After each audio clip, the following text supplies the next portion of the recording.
The Committee on Foreign Affairs will come to order, and without objection, the chair is authorized to declare a recess of the committee at any point, and all members will have 5 days to submit statements, extraneous material, and questions for the record, subject to the length limitations in the rules. To insert something into the record, please have your staff email the previously mentioned address or contact full committee staff. As a reminder to members, please keep your video function on at all times, even when you are not recognized by the chair. Members are responsible for muting and unmuting themselves. Consistent with House rules, staff will only mute members as appropriate when they are not under recognition to eliminate background noise. I see that we have a quorum, and I now recognize myself for opening remarks. Pursuant to notice, we meet today to examine the Biden administration's priorities for engagement with the United Nations. And it is my honor to have Ambassador Linda Thomas-Greenfield testify before us today. I look forward to hearing her thoughts on a wide range of issues, including American influence at the UN, UN funding, the Security Council's work to address pressing humanitarian crises, and ways that we must lean in on our values with our partners at the UN. During the last 4 years, the United States shied away from multilateral engagement, ceding America's historic leadership and damaging our standing with the international community. As a result, China and other countries that do not reflect our nation's values have taken leadership posts at a number of intergovernmental organizations and have used their payment of UN dues, in contrast to our own arrears. And they use it as a tool to increase their influence. And we must support American leadership at the highest levels in order to reestablish the United States as a leader in the world and to promote our values of freedom, democracy, human rights, and good governance. Working with and through the United Nations must be an integral part of any plan to have America re-engage with the world. This begins with the United States continuing and expanding our work with multilateral partners and allies as we address the ongoing COVID-19 pandemic. We must ensure that this pandemic does not become a two-track recovery. We cannot leave countries embroiled in conflict and poverty to also fend off COVID-19 alone. And I was pleased to hear that President Biden and his administration's at their administration's announcement that he is donating over 500 million doses of Pfizer COVID-19 vaccines to countries in need, in addition to the 80 million previously announced. It is through efforts like these that we not only protect vulnerable populations who need the most, but we also protect ourselves here at home. We also need to consider reform at the World Health Organization, not only to examine our response to COVID-19, but how to prepare for the next pandemic that we could very well face in the years ahead. The World Health Organization is not the only organization where reform is needed, however, and I look forward to hearing how the U.S. is at the table advocating for these changes. We also must continue to press for our democratic values to shine at the UN Security Council and to resolve the conflicts that persist amid the pandemic. While the UN Security Council has served as an impactful and effective body to facilitate conflict resolutions and establish peacekeeping operations, in recent years, conflicting interests among its members reveal the challenge of resolving dire humanitarian crises and conflicts where the UN is most needed.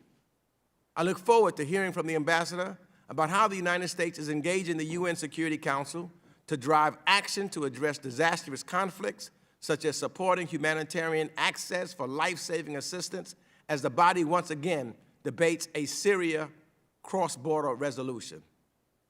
Our re-engagement with the United Nations should be as expansive as it is necessary to meet the challenges facing the global community.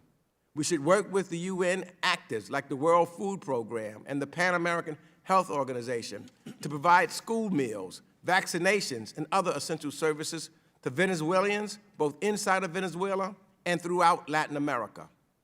And we must speak the truth in UN forums, shining a light on crises like the current conflict in Tigray, where atrocities committed by Eritrean and Ethiopian troops, armed actors, and militants, including sexual violence, hindering humanitarian access, and other actions continue. When the United States is engaged multilaterally, we make clear to nations that we will be held to account to bring democracy, they will be held to bring account democracy, good governance, and respect for human rights for the benefit of their own countries and their fellow member states. I now recognize my partner, Ranking Member, Mr. McCall, for his opening statements. Thank you, Mr. Chairman. Thank you, Ambassador Thomas Greenfield, for joining us here today. And just let me first say I really appreciated the outreach to me and our phone conversation that we had. And I do think we have far more in common than we don't. And we also talked a lot about the CCP and its sort of concerted effort to take over key positions within the United Nations. And I think we need to be a leader and have the United States and our allies in those positions of power at the UN. And we are certainly in agreement on that. And thanks for being here today. You certainly have a lot of challenges, no question.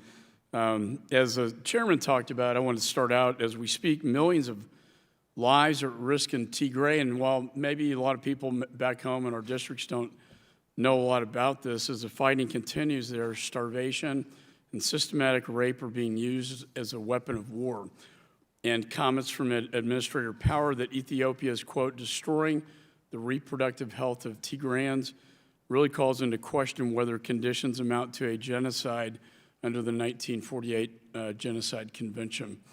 And I don't think it's going to get better. I think it's going to get worse. At the same time, with the U.S. withdrawing from Afghanistan, we will likely face a refugee crisis in the region in the coming months. The UN will undoubtedly have a critical role to play in addressing this impending humanitarian emergency. And last year, Russia abused its Security Council vote, as the chairman talked about, to force the closure of some border crossings into Syria as well. This limited delivery of life-saving assistance to innocent Syrians is in desperate need. As you know, there's a bipartisan, bicameral support for maintaining and expanding cross-border access. Security Council will soon vote to renew access to the border crossing that allows vital humanitarian aid to flow to millions of Syrians. I hope you will update us today on your strategy to protect these crossings from Russia's malicious veto. And the lack of a robust international response to these tragedies and the missteps in the early stages of COVID-19 pandemic remind us that international organizations are important, but also need reform. And that starts, in my judgment, with the World Health Organization. Director General Tedros praised the CCP for its, quote, transparency and for setting a, quote, new standard for outbreak response. This is despite widespread evidence that the CCP was suppressing the sequence of the virus that causes COVID-19. They arrested doctors and journalists. They censored social media discussions of the outbreak within China. The WHO's embrace of the CCP's propaganda directly impacted how Americans and the entire world viewed the virus. In fact, they failed in their most paramount mission to warn the world of a global pandemic. One American expert who provides technical assistance to the WHO said, quote, "We were deceived."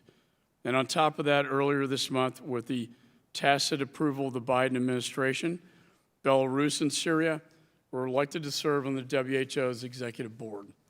Understandably, there have been voices, including mine, advocating for significant reforms at the WHO, including the removal of Tedros as Director General.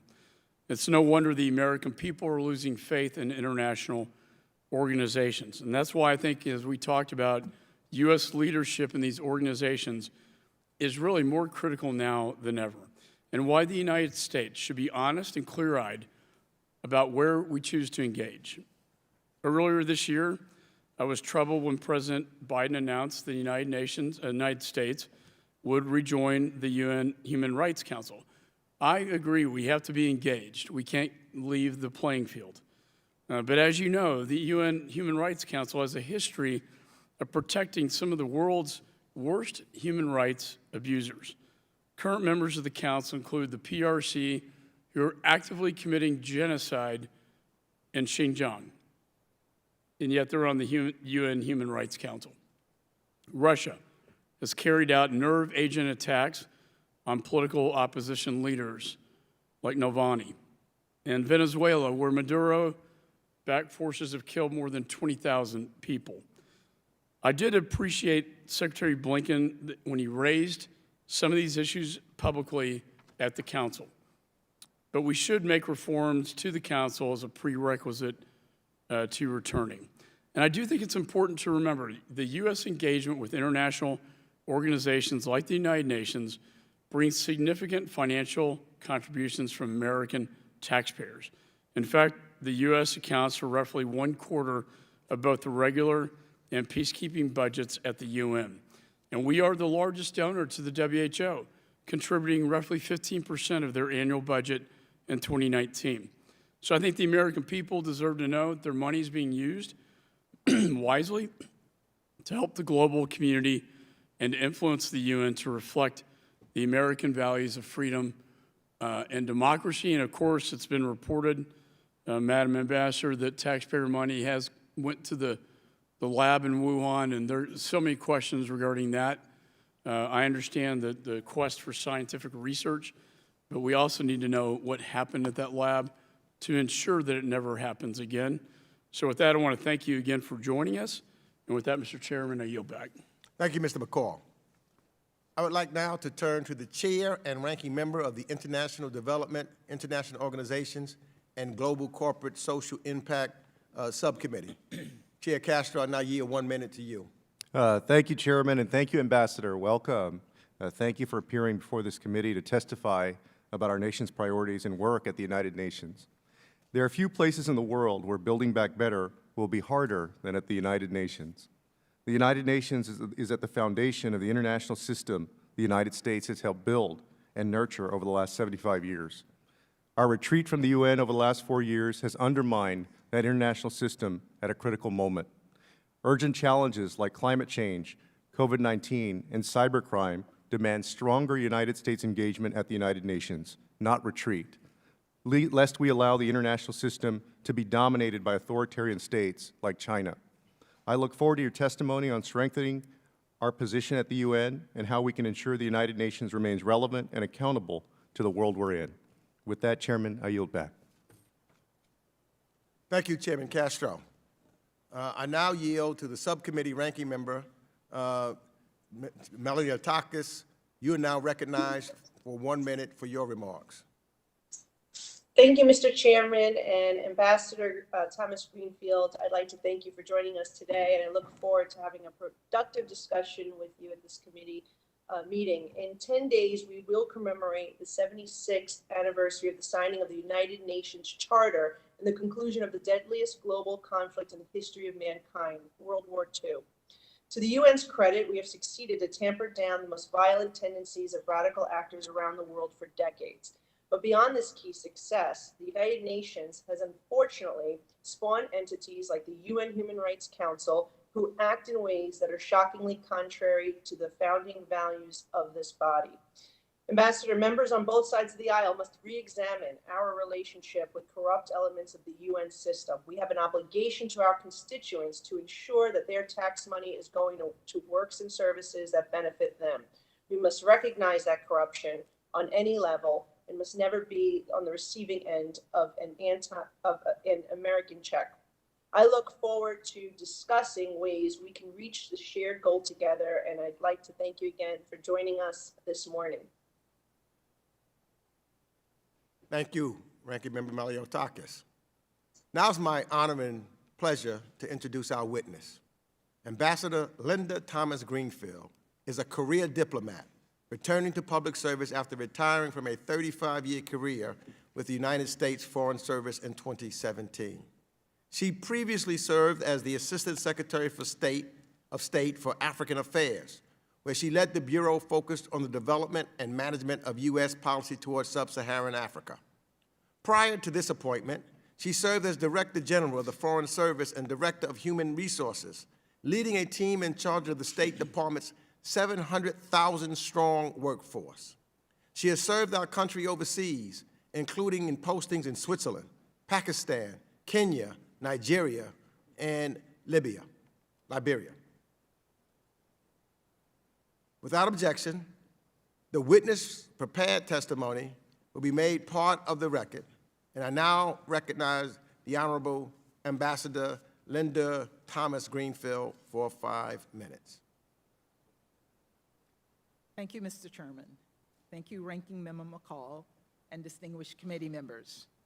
I thank you for the opportunity to testify before you today. 2 weeks ago, I visited the sole remaining border crossing that the UN Security Council has authorized for the delivery of humanitarian assistance into Syria. A majority of Syrians across northwestern Syria, millions of adults and children, rely on our aid to survive. COVID has only exacerbated the dire humanitarian situation. And as one refugee said to me, COVID, and I'll quote her, "COVID is just another reason to die." At the Bab el-Hawa border crossing, every month, more than 1,000 truckloads of food, clean water, medical supplies, funded in great part by the United States, are delivered by the UN to thousands of Syrians in desperate need. I had the privilege of meeting the UN and NGO humanitarian workers on the front lines of this massive aid operation. The real-life superheroes work around the clock to deliver assistance and to save lives. Their efforts in this crossing represent the best of the international community, and the crossing shows why the United Nations needs America to be engaged in leading the way. Last year, Russia led efforts to close 2 other humanitarian crossings into Syria, constricting aid at precisely the time the pandemic hit and needs soared. Soon, the Security Council will vote on the fate of the last remaining crossing. For countless Syrians, this is a life or death vote. This is but one example of how our leadership at the United Nations matters. The Biden-Harris administration believes that at its best, the United Nations can advance peace, security, and prosperity for Americans and people across the globe. But as with all institutions, realizing this vision requires hard work, commitment, and leadership. As the UN ambassador and as a member of the President's cabinet, that is my mission. During our presidency of the Security Council in March, we brought renewed focus to chronic and emerging humanitarian situations around the globe, from the coup in Burma to the crisis in the Tigray region of Ethiopia. Secretary Blinken chaired a meeting on the Syrian humanitarian situation to bring attention to the conflict on its tragic 10th anniversary. I hosted a high-level debate on conflict-driven hunger, highlighting how starvation is used as a weapon of war in places like Yemen, Ethiopia, and South Sudan. President Biden hosted UN Security Council ambassadors at the White House for a virtual meeting to underscore our commitment to multilateralism and working together to end the pandemic. And the Vice President became the highest-ranking U.S. government official to ever lead our delegation to the Commission on the Status of Women, a poignant highlight of Women's History Month. We also signaled our return to leadership in tackling climate change, rejoining the Paris Agreement and bringing together nations for a first-of-its-kind White House Climate Summit. Of course, our most pressing challenge is COVID. If we don't succeed in coming together to end the pandemic, nothing else matters. This is why President Biden announced the United States is donating 580 million vaccine doses. I was particularly proud of the President's contribution of vaccine to frontline UN personnel, like those superheroes I mentioned in Turkey. Additionally, I convened a global forum led by the Vice President focused on learning the lessons of COVID-19 before the next pandemic begins.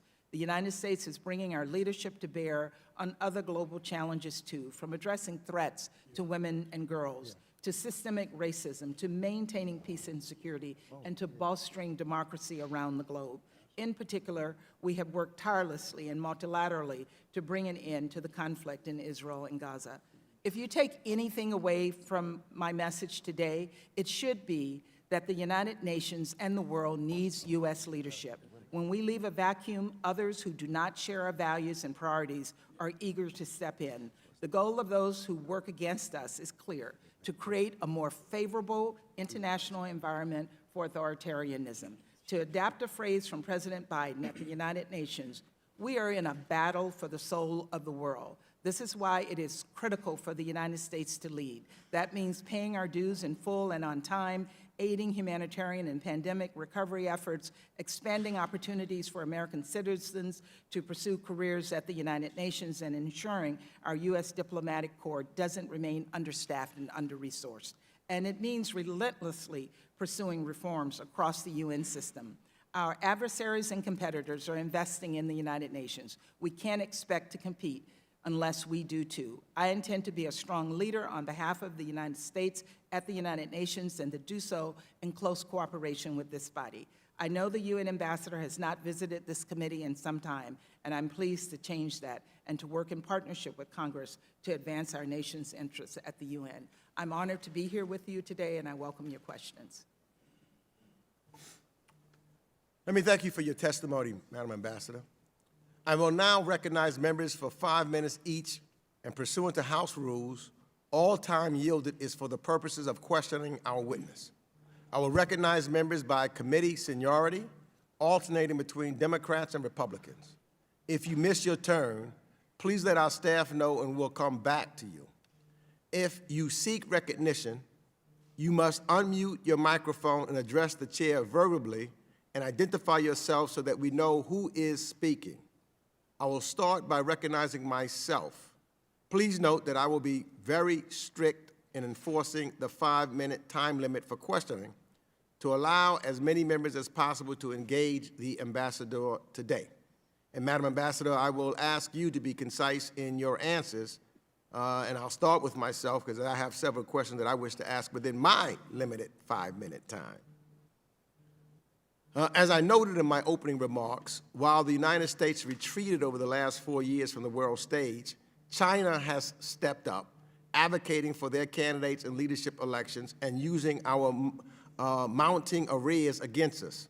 So my question to you is, do you believe that these prior decisions hindered our ability to effectively push back against Russia and China?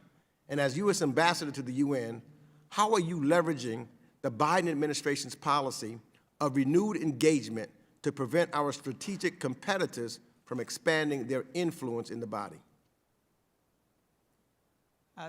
Thank you for those questions, and I can't agree more that it is important for us to pay our dues to the United Nations if we are to have our voices heard and to have our influence exerted in that organization.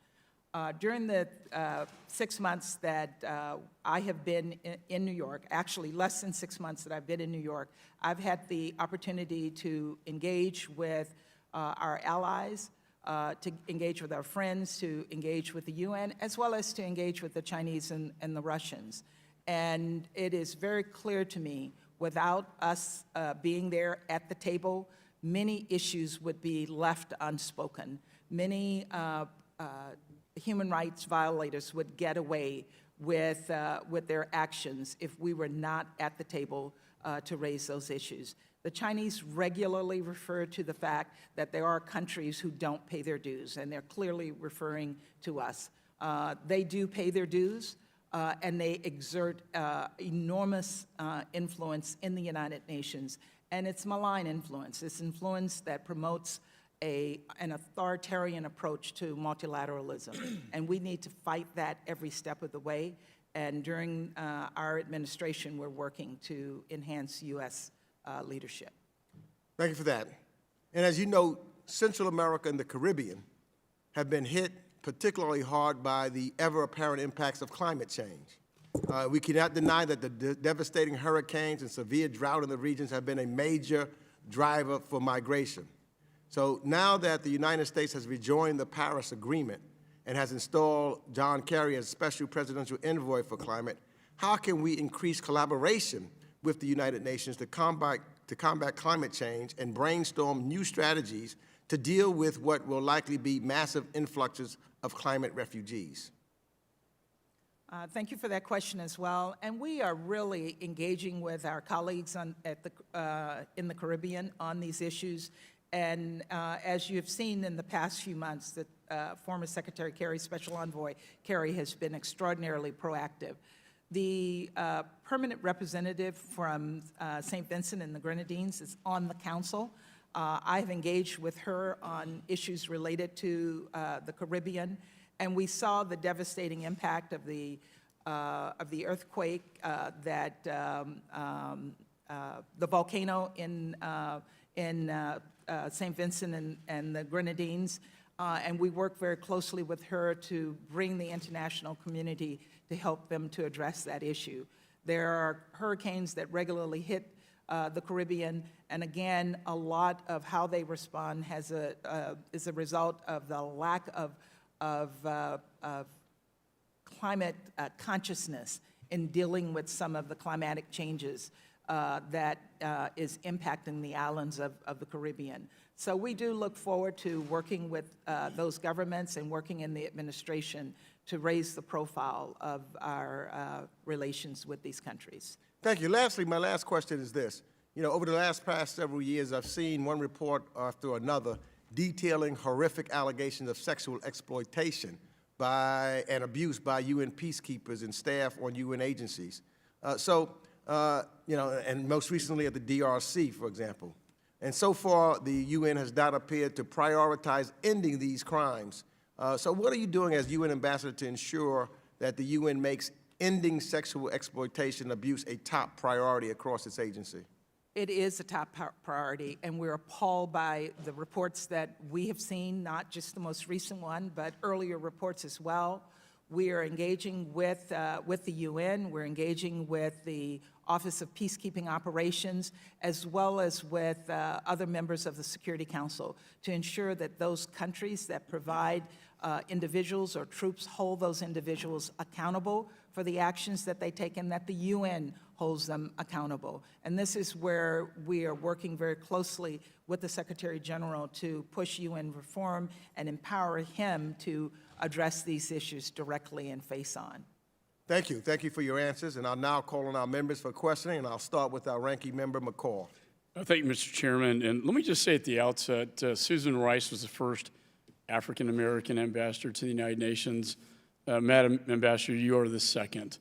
And my friend to my right is the first African-American chairman of the Foreign Affairs Committee. So as this nation, as we try to move forward with our race relations, let me just note for the record that we have certainly made progress.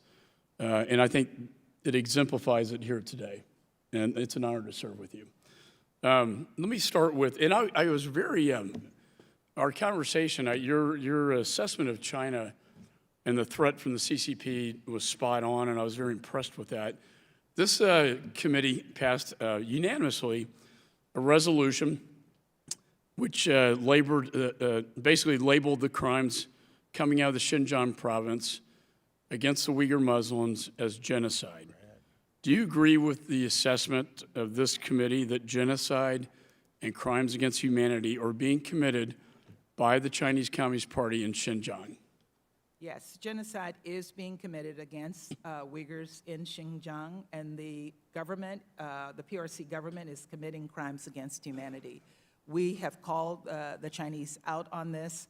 I hosted a high-level virtual event on the 12th of May that was co-hosted with the UK and 18 other countries, where we address these issues in public to ensure that we continue to shine a light on what is happening in Xinjiang.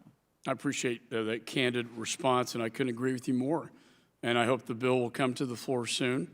It calls for you, Madam Ambassador, to lead the efforts to invoke sanctions in response to this genocide. What is the administration's strategy to fulfill our legal obligations under the Genocide Convention, which requires all states to prevent and to punish these crimes of genocide?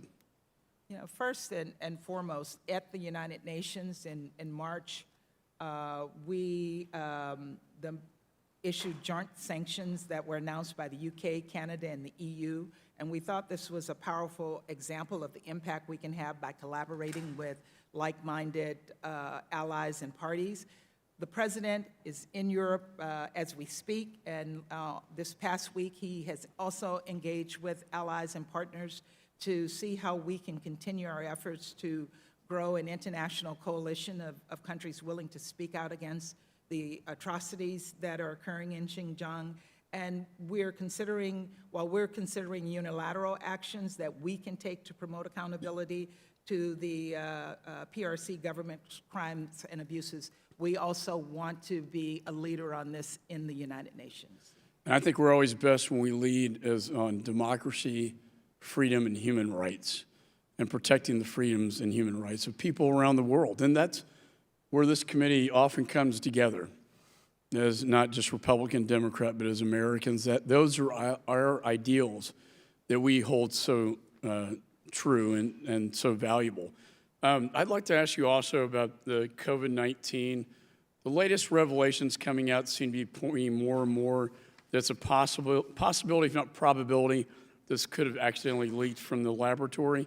I know the G7 called for the WHO to lead this investigation, but given their track record and tainted history, in fact, I would say being complicit with the cover-up, General Tedros's associations with President Xi, is it possible that the WHO could ever conduct a fair investigation? And have you given any thought to perhaps an independent team of scientists under an organization with credibility? That's assuming the Chinese would ever let us in the first place. The Biden-Harris administration has made clear it supports a robust and transparent investigation into the origins of COVID-19, of the pandemic. And we do believe that an impartial public health investigation into the origins and the early spread of the outbreak is vital to protecting us in the future against such pandemics. This administration will continue to review all the information that we have at our disposal so that we can provide that information on the origins. The WHO did pull together, appoint an independent committee that is being led by two well-respected individuals, former president of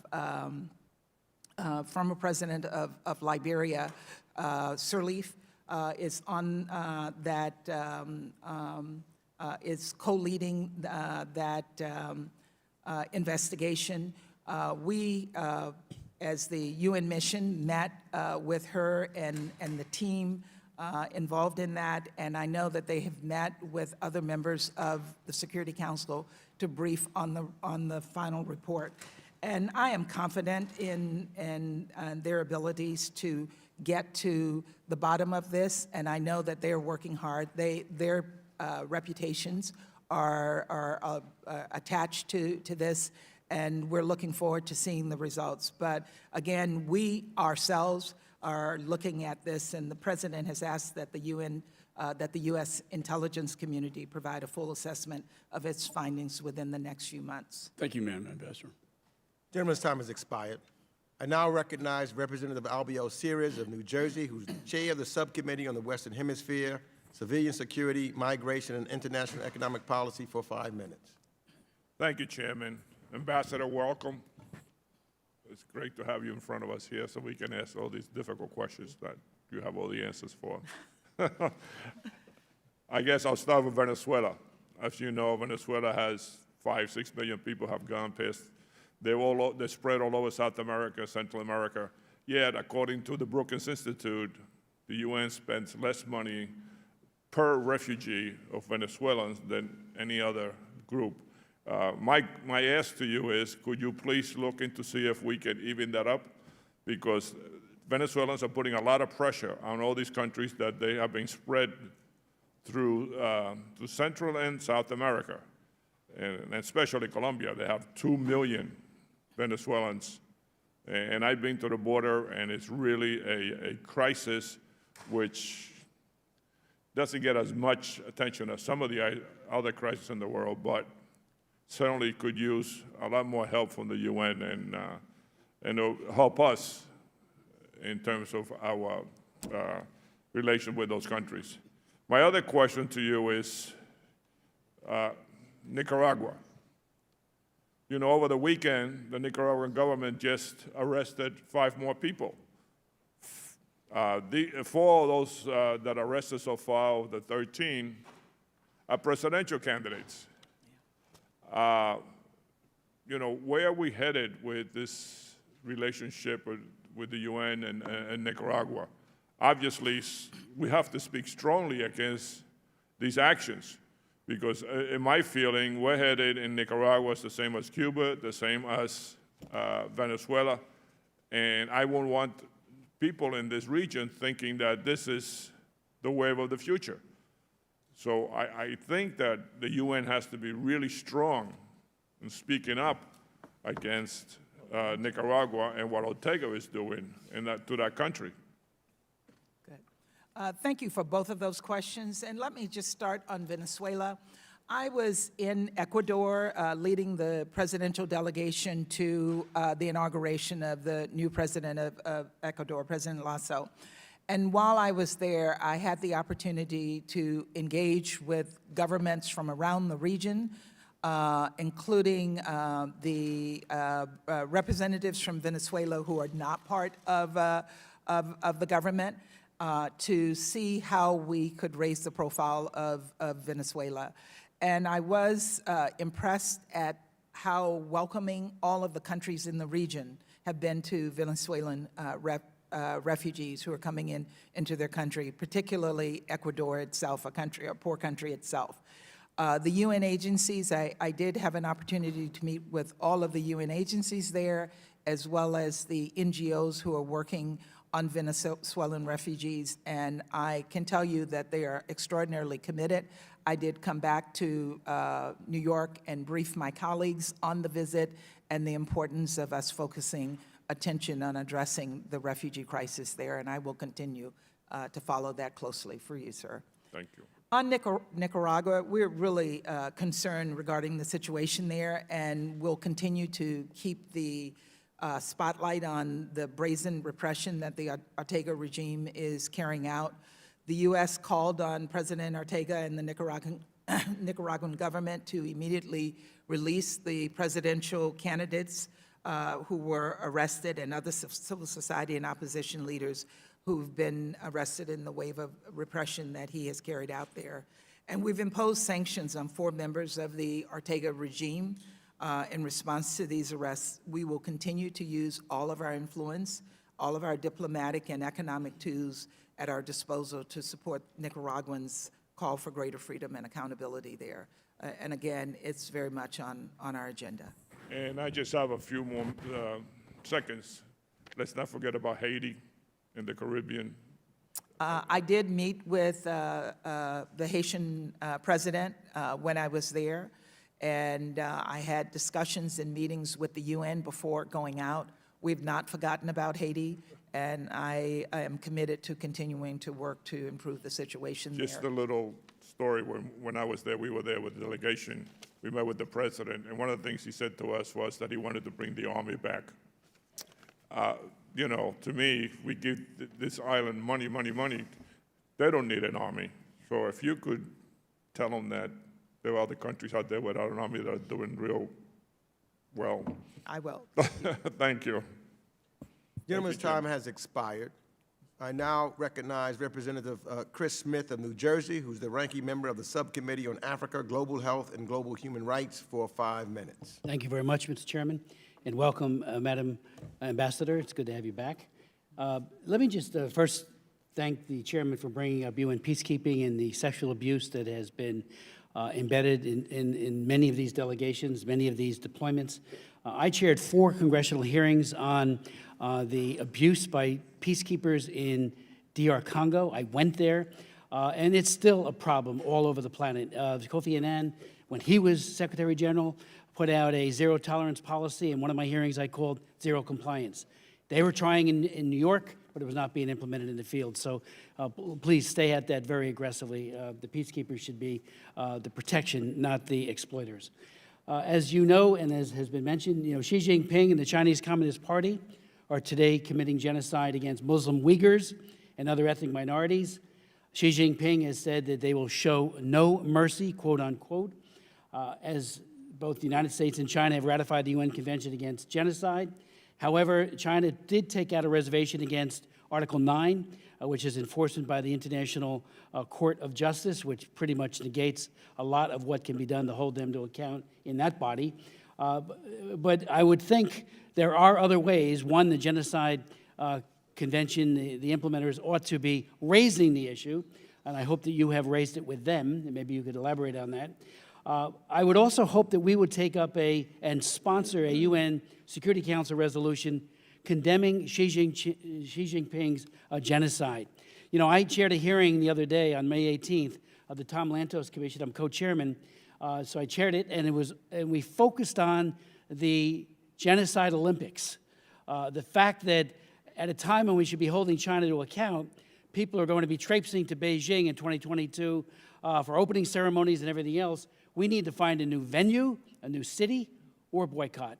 And one of our witnesses pointed out, Susan Lawrence from Congressional Research Service, that one of the stated goals of Xi Jinping is demonstrating to the world the alleged superiority of China's political system. It's not about sports. It's about selling their goods and saying how great the Chinese Communist Party is. So my hope is that a UN Security Council resolution, even though they'll veto it, it ought to be done anyway. And secondly, to have you ask the Human Rights Council to convene a commission of inquiry to look at these horrific crimes against these people in Xinjiang. Thank you so much, Representative Smith, for that question. You and I did a lot of work together in the early 2000s when I was working in Geneva, and the issue of sexual exploitation was being dealt with at that time, and we continue to deal with this issue. And I can tell you, I am absolutely committed to pushing the UN reform agenda on this. It is unacceptable, and it is just appalling that even almost 20 years later, the issue still we're still confronted with it. So again, I commit to continuing to push against it. And on the Olympics in China, we have been consulting very closely with our allies and partners at all levels to define a common position and to establish a shared approach to the Beijing 2022 Olympics. So I do want you to know we are addressing that issue. It's not a done deal yet, and we continue to engage.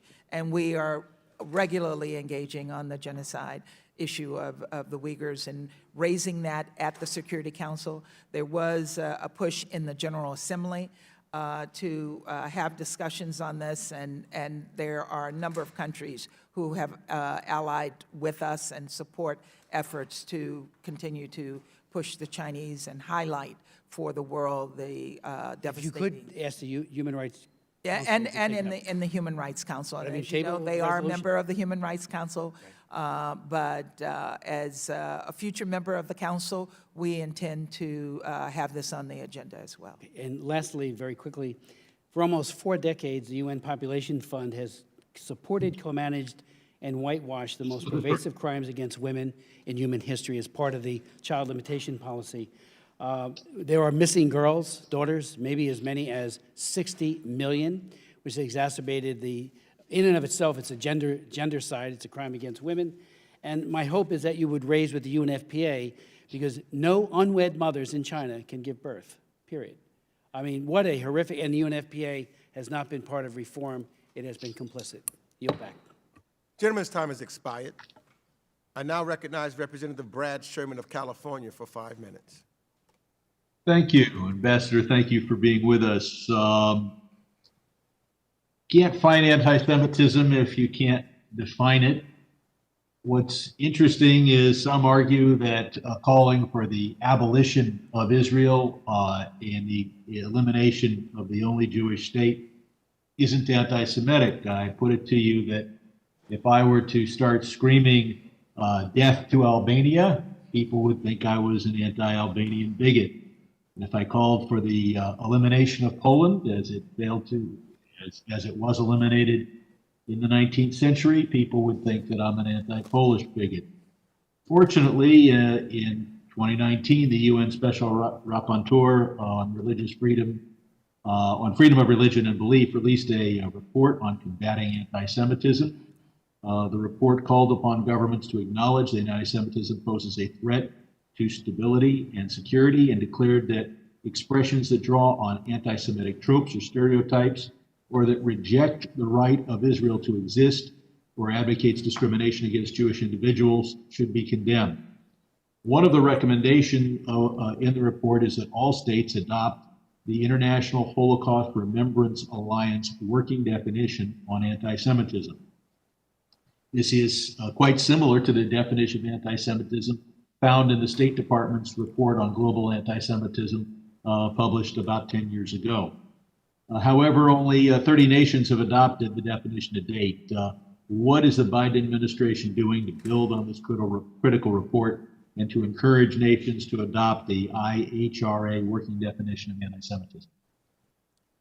Thank you so much for that question. And I think, excuse me, I think, sir, that the Biden administration's position has been quite clear as it relates to Israel, that we are absolutely categorically committed to Israel's right to exist.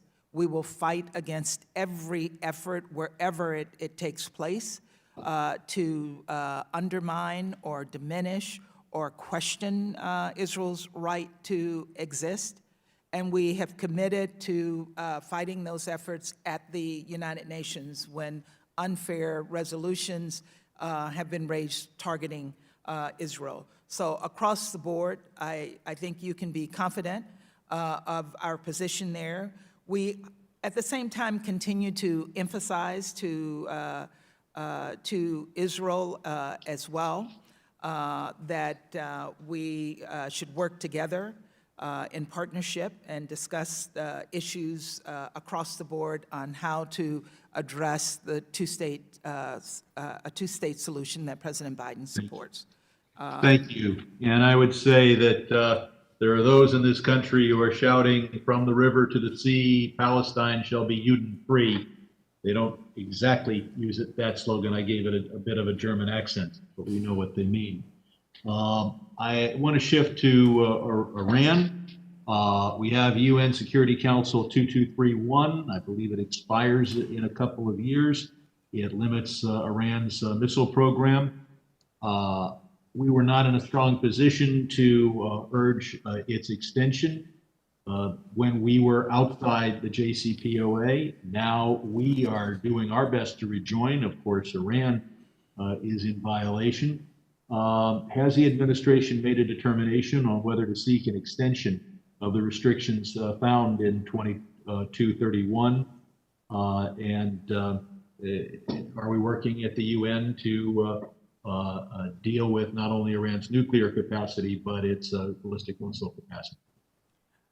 First and foremost, we are committed, absolutely committed to ensuring that Iran never acquires a nuclear weapon. And we do believe that our efforts over the past few months in terms of diplomacy and coordination with our allies and with our regional partners is moving in the direction to achieve that. We have also indicated that if Iran goes back into full compliance of the JCPOA, that we will go back into the JCPOA. And on the other side of the ledger, we're also working to ensure that the Iranians' destabilizing activities in the region, including provisions of weapons to violent proxies, that we fight against that. And we're redoubling our efforts regarding enforcement of the United Nations Security Council arms embargo on Iran. So it's on our agenda full-time. Thank you. Gentleman's time has expired. I now recognize Representative Steve Chabot of Ohio, who's the ranking member of the Subcommittee on Asia, the Pacific, Central Asia, and Nonproliferation for 5 minutes. Thank you, Mr. Chairman. And as the ranking member of the committee that the chair just mentioned, Madam Ambassador, I'm very concerned about the Chinese Communist Party's influence at the United Nations. Now, the previous administration had determined that the CCP had penetrated quite deeply into the UN system itself, and several Chinese nationals, for example, were really reporting back to Beijing instead of to their UN entity. Does the administration have a comprehensive, systematic plan to address this undue influence that the Chinese Communist Party has and root out bad staff there at the UN? I'm also concerned about that, and it is very much on our agenda. We are working with our allies and our friends to ensure that like-minded or people are put in positions of power in the United Nations. But in order to do that, and countries demand that that the UN hire their nationals, and the Chinese have pushed that agenda more aggressively in the past few years than they've ever done before.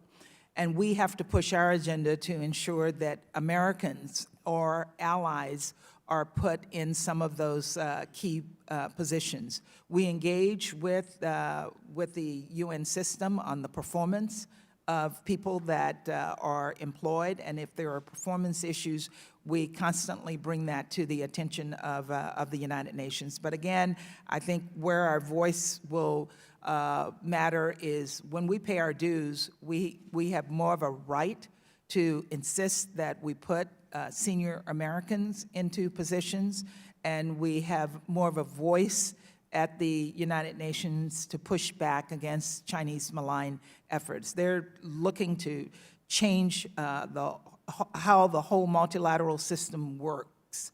They're pushing against the values that we have all worked to achieve since the United Nations was formed. And Secretary Blinken raised that when he spoke at the United Nations during the Chinese presidency in May of this year. I'm very pleased that you are concerned about the undue influence of the Chinese Communist Party there at the UN.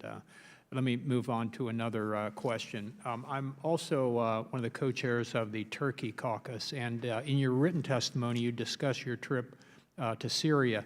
Now, our ally Turkey has been on the front line preventing Assad from causing a humanitarian catastrophe, even worse than he's already caused. Did you have any conversations during your trip about the continued attacks against civilians and displaced Syrians in northwest Syria, given that the Assad regime and its Russian and Iranian backers see no reason to cease their aggression? Are there any other tools we should be using to move the situation in a positive direction or to deter additional attacks? Yeah, we did engage with the Turkish government on that. I met with the foreign minister and I met with the national security advisor. And prior to my going to Turkey, Deputy Secretary Wendy Sherman had also been there and engaged on those subjects with the government and how we can support the efforts that they are making and we are making to push back against the Assad regime. Thank you. Now that a ceasefire has been reached, conversations have turned rebuilding relative to Israel and Hamas. Past UN efforts to support Gaza have resulted in the diversion of supplies to Hamas. How does the administration plan to work with the UN to prevent Hamas and other terror groups from rearming? That is a huge concern, and it is one that we work on almost relentlessly in terms of our own diplomacy in the region. We have assured that no U.S. assistance that is being provided to the Palestinian people gets into the hands of Hamas, and we monitor that very, very closely. I plan to make a trip out to the region sometime in the next few months. We have regularly visits out there. The Office of Population, Refugees, and Migration work very, very closely with the humanitarian organizations who are supporting the Palestinian people, and we are doing everything possible to make sure that nothing that we provide or others provide is being used by Hamas to attack Israel. Thank you. My time's expired. Gentleman's time has expired. I now recognize Representative Ted Deutsch of Florida, who's the chair of the Subcommittee on the Middle East, North Africa, and Global Counterterrorism, for 5 minutes. Thank you, Mr. Chairman. Madam Ambassador, thank you so much for being here today. We are thrilled to have you and very excited about the opportunity to engage with our UN ambassador for the first time in many years. I want to thank you for your strong leadership thus far at the United Nations and for your deep commitment to restoring U.S. leadership in the international community. We're grateful for that. I also want to thank you for your continued engagement in the last few weeks, especially on the upcoming reauthorization of the UN cross-border resolution for Syria. There are estimates that well over 1 million Syrians will be without access to life-saving assistance without reauthorization. I would also like to point out that it is despicable that a country whose leader has gassed his own people and has dropped barrel bombs on his own people was just elected to the board of the World Health Organization, which brings me to the reform agenda of the United States that I'd really like to address. I want to raise just the issue of reform in 3 specific areas: the Human Rights Council, UNRWA, and UNIFIL. Let me start with the Human Rights Council. I thank you for your strong statements in defense of Israel. I thank you for recognizing the Council's obsession with Israel, the only country with a standing agenda item. Meanwhile, China, which is committing genocide of the Uyghurs, Venezuela, which starves its own people, Cuba, Russia, which poisons its opposition leader, and others have had seats or currently sit on the Council. So I firmly believe that we ought to be at the table. That's evidenced by the number of Israel-focused resolutions that were cut in half in the years before we withdrew.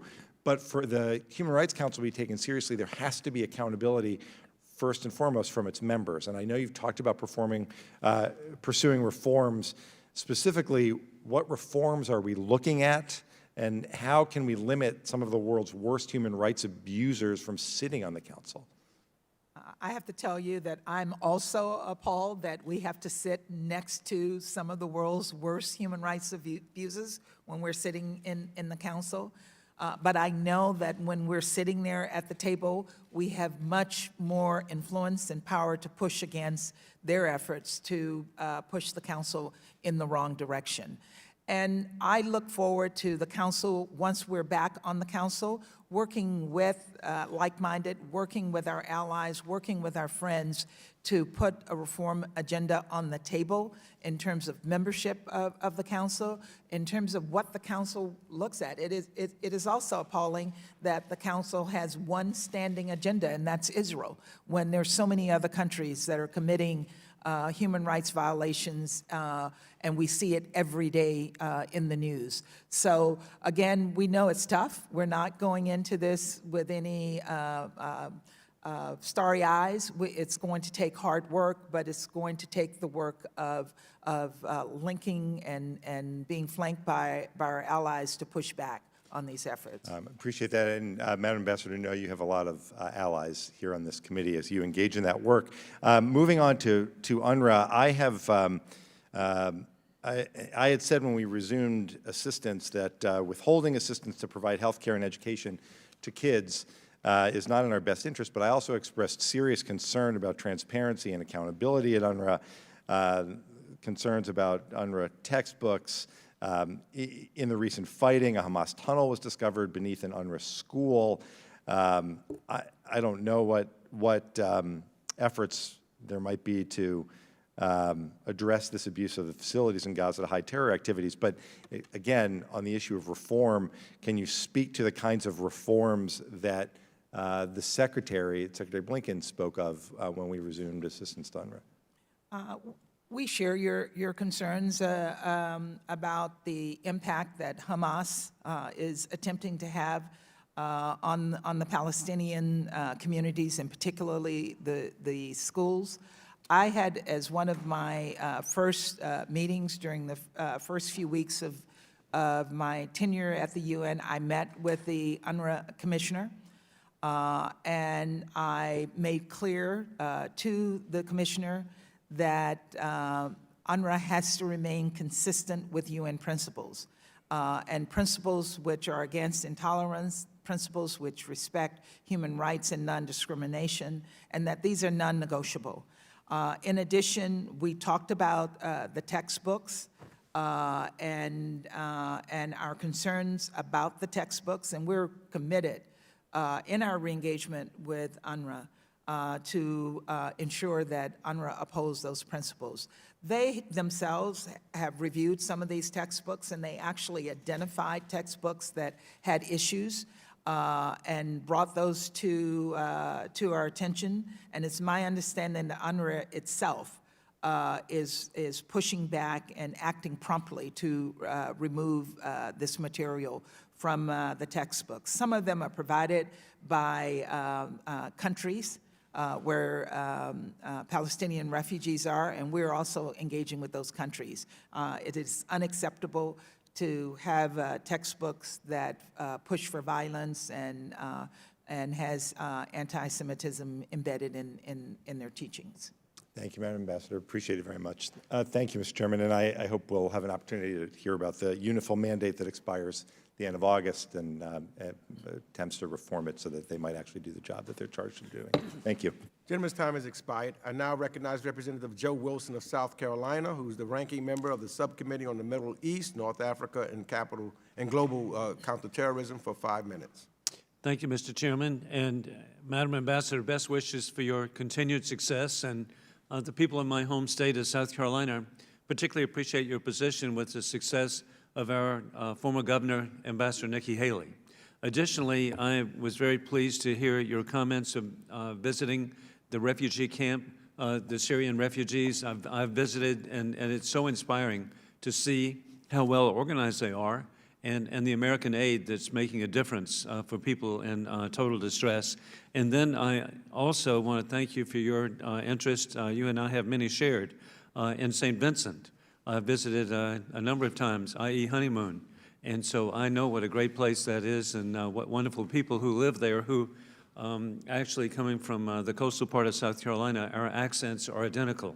I could interpret every word that's said in the Caribbean, as Chairman Meeks would know.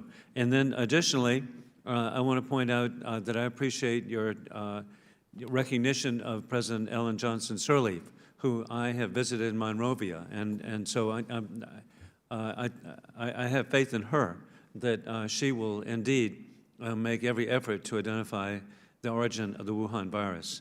With that, for last month, Iranian-backed terror groups Hamas and Palestinian Islamic Jihad targeted Israeli families with 4,500 rockets launched from Gaza, forcing Israel to respond to its citizens by defending them. I appreciate your strong support for Israel's right to defend its citizens. I appreciate the U.S.-backed efforts in the Security Council from issuing unhelpful, one-sided statements that would have done nothing to advance an end to violence. At the same time, I'm greatly disappointed but not surprised that the UN Human Rights Council that has been brought up by Chairman Smith so well, at the instigation of the Palestinian Authority Mahmoud Abbas, has approved an anti-Israel resolution establishing a permanent commission to investigate Israeli actions. I appreciate the Biden administration's principal opposition to the resolution and efforts to stop its passage. And has anyone on your team or in the UN system conducted a review of the Gaza reconstruction mechanism that the UN established after the 2014 conflict in the territory? Particularly, has an analysis been conducted to determine the amount of building materials, especially concrete, that were diverted from the mechanism to build Hamas terror infrastructure using children as human shields? Clearly, Hamas's network of tunnels benefited greatly from the UN mechanism. Thank you for that, for that question, and I will convey to the permanent representative for St. Vincent and the Grenadines your sentiments. And on the Gaza and the building material, I don't have any specific details on that. I will get back to you on what reviews we've done.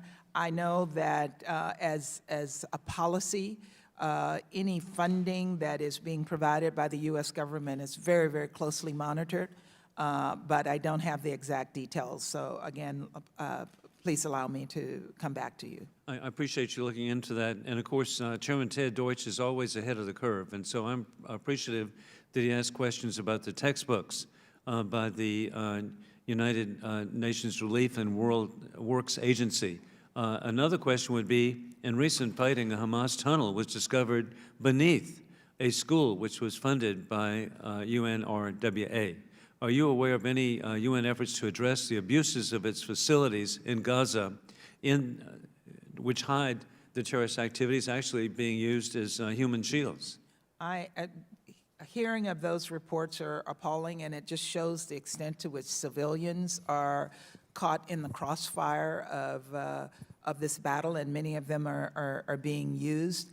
I'm not aware of any UN reports on this, but again, I will raise it at with the UN and see what they have to share. Thank you. And also, I'm really pleased with the Abraham Accords, how historic that was, the stability that was created in the Middle East. And do you see other opportunities in the UN system to encourage other Arab and Muslim nations to open relations with the State of Israel? We're definitely looking for those opportunities, and I have engaged with countries who signed on to the Abraham Accord to see how we can work together to better support our common goals. So this is, again, something that we're quite engaged on. Thank you for your efforts. I yield back. Gentleman's time has expired. I now recognize Representative Karen Bass of California, who's the chair of the Subcommittee on Africa, Global Health, and Global Human Rights, for 5 minutes. Well, thank you, Mr. Chair. Madam Ambassador, let me congratulate you on your appointment. Your appointment is a strong statement from the administration that elevates our standing in the UN. Your 35 years of experience in diplomacy and foreign policy and your standing with world leaders is a wonderful reset. I wanted to ask you about two issues, if I can, in my time. One is Mali, and wanted to know what the U.S. is doing to work through the Security Council to hold the coup plotters accountable. And then the other one is CAR, the Central African Republic, and want to know if the Security Council is responding to the atrocities that were reported committed by Russian mercenaries in the Central African Republic. Thank you so much for your comments and for your questions. On Mali, I am very, very concerned about the situation in Mali and the impact across the Sahel region. And I have been engaging on a regular basis with the A3, the three African members of the Security Council and the +1 St. Vincent and the Grenadines on Mali and on Niger and Chad, and how we can support their efforts. They have incredibly provided their own troops to fight against the terrorism that is crossing in to their countries from the Sahel, and that, I think, has led to the instability in Mali that you have raised. We did put sanctions on the government of Mali after the first coup. The second one, which was against the transition government, we're still holding them accountable under our initial sanctions, and we will continue to push that government toward the elections that they have committed to holding in April of this year. But I do think we need to focus more attention on that situation, because as it spreads, we're going to see instability, not just in the Sahel. It's going to be pushed all the way to the coast as we look at countries like Cote d'Ivoire. We look at countries like Benin, and we look at the impact even in a large country like Nigeria. And we have to do everything possible to stabilize that region. Before you move on to CAR, is there more that you think we should be doing? And if you don't have an answer for that right now, if you want to tell us later, if there's any recommendations for what our efforts I should be. would love to get back to you with more details, but at the moment, it's just we have to pay attention to what is happening there. And we need to do it not just by the U.S. government, but in the Security Council and raise it in the Security Council. On the situation in CAR, we also were appalled by the reports that we heard of the Wagner Group's attacks on communities. And we raised it at the Security Council. The Russians did push against it, and we will continue to address that issue. But I think it is really important that these governments look at the activities of this private, so-called private military that we know is connected to the government of Russia.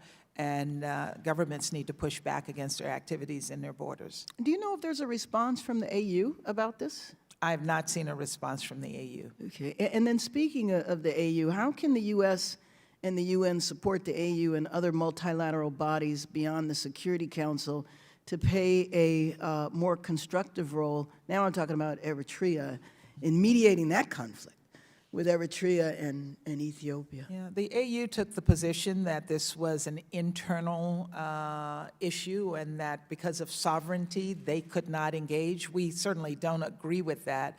I have noted that it's not internal when a foreign military is inside the borders of your country, even though they were invited and then asked to leave, and it's not internal when thousands of refugees are flowing from your country into other countries. So I do think we, the United States and the international community, needs to engage more with the AU and with regional bodies and neighbors to address the situation in Tigray. The impact there is going to be far-reaching if we don't stop it from continuing. Thank you. Gentlelady's time has expired. I now recognize Representative Scott Perry of Pennsylvania for 5 minutes. Thank you very much, Mr. Chairman. Madam Ambassador, we're pleased to see you here.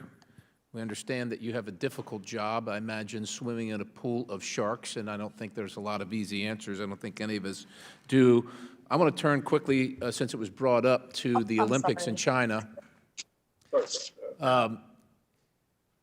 To the extent that you can, because we have a bill in Congress, and I think it informed many in Congress and the American people, to the extent that you have the ability to further the and hasten the outcome of the decision regarding the UN and the placement of the Olympics in China and the gravity of the circumstances. And let's just call that what it is right now. What we're seeing in China is tantamount to what we saw in Germany in the 1930s. And to have the Olympics and to showcase China, to have them on the world stage is absolutely objectionable, knowing what we know. And it absolutely cannot happen. Your leadership in that regard would go a long way to inform this body, this country, about what needs to happen, what absolutely must happen. And those Olympics must be moved out of China. But moving on, I want to echo the concerns of many on this committee about the UN Human Rights Council following the Hamas attack on Israel, 4,000 rockets on their sovereign nation.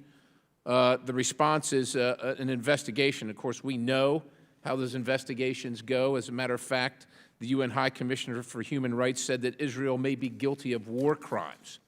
Since 2006, the UNHCR has condemned Israel 95 times. 95 times. In context, North Korea and Iran have been cited 14 and 11 times, respectively. It's absurd. So I can see both sides of the argument. You got to be at the table to make a difference. But the other side of the argument, which is also, I think, reasonable, is that you're complicit with, and I think you couched it perfectly. You're sitting right next to people that are in violation of the things that this council is supposed to be objecting to. At what point, and I think you know this, the American people find it objectionable that their tax dollars go to fund these organizations. We want to be at the table if we can make a difference. At what point, when we keep on funding this, and don't make a difference, do we cut bait, right? It's time to fish or cut bait. At what point are we at that point? Because the American people are tired of funding tyrants. And with all due respect, your hard work and efforts, you said, we're working to enhance our relationships, and we get all the hard work and the agreement that we have on this committee about what should be done. But if it can't be done, if all your hard work is for naught and we can't get there, at what point do we say we've had enough? Because there's you have no moral authority to sit with these thugs and murderers. I think we have to keep pushing. I think we have to remain at the table and push against them. We know that when we're sitting at the table, that there are fewer resolutions against Israel, and we'll keep pushing for fewer, and to the point where we take Israel off of the agenda of the Human Rights Council. If we're not there, we have no influence, no impact whatsoever. And again, it's uncomfortable sitting next to those guys. And they're all guys, knowing what they are doing. But they feel the discomfort as well, because we are pushing back against them. And I can assure you that every U.S. tax dollar that's spent, we're watching those dollars every step of the way, and we're using them in ways that can get the interests of the U.S. put forward. I don't want to give up just yet. I think we have to keep trying. Madam Ambassador, we appreciate your efforts. We've got to see some wins. Let me just turn to something else that concerns me. We have a number of laws on the books that disallow us, the United States tax dollars, from going to organizations that recognize Palestine as a state. Now, there are numerous laws, and I can cite chapter and verse for you.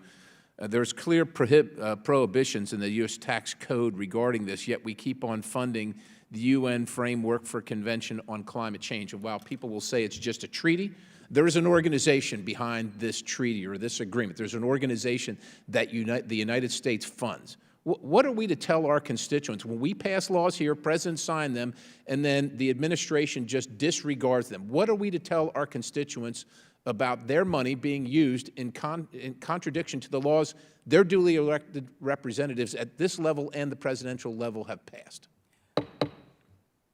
Gentleman's time has expired. I would ask the witness if she could respond in writing to that question. I now recognize Representative Ami Bera of California, the chair of the Subcommittee on Asia, the Pacific, Central Asia, and Nonproliferation, for 5 minutes.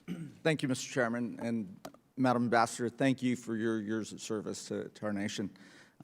Several questions. Sometimes when I think about UN politics, they're worse than congressional politics in many ways. And for years, I think this body in a bipartisan way has looked at the permanent membership of the Security Council as a relic of the post-World War II world order, as opposed to the 21st century. When we think about expanding the permanent membership, obviously the politics are pretty fraught, but in my time in Congress, we've certainly pushed to include the G4 nations. We've passed resolutions to support India's inclusion, but you make the case for Japan, Germany, Brazil, et cetera. What are things that we could do in a tangible way to bring the UN Security Council into the 21st century in terms of the permanent membership? That's a tough question. I think we're all trying our best to make the UN Security Council more efficient, more effective, function better, and also address some of the reform issues to include expansion. And a lot of that depends on coordinating with the other members of the Security Council. We actually support some expansion of the Council, particularly of non-permanent members. We don't support, and actually probably the Chinese agree with us, that any other Security Council member will get the veto, or that we would give up our veto power, because we do see that as an important tool that we have to ensure that our own interests are promoted at the Security Council. Well, we'll keep working with you. Another area that I focused on my time on the Foreign Affairs Committee is global fragility and fragile states. And one of our best tools to address fragile states is focusing on women and girls and directing aid there. And one of our best tools is addressing the issue of pregnancy spacing and making sure women have full reproductive rights and assistance. And obviously, we're making a big push to get rid of the global gag rule. But also, the work that UNFPA does is incredibly important. I've had the chance to visit Syrian refugee camps in Jordan, Camp Zaatari, where they're doing incredible work reducing maternal mortality, addressing teen pregnancy, et cetera. I think you recently met with UNFPA's executive director, and on this issue of supporting women and girls, supporting reproductive freedoms and rights. Again, I think it's one of the best strategies we can have if we want to address fragile states. And I'd be curious on your thoughts on how we could be supportive of your work. Well, thank you very much. And I can tell you that the key to supporting women and girls is education.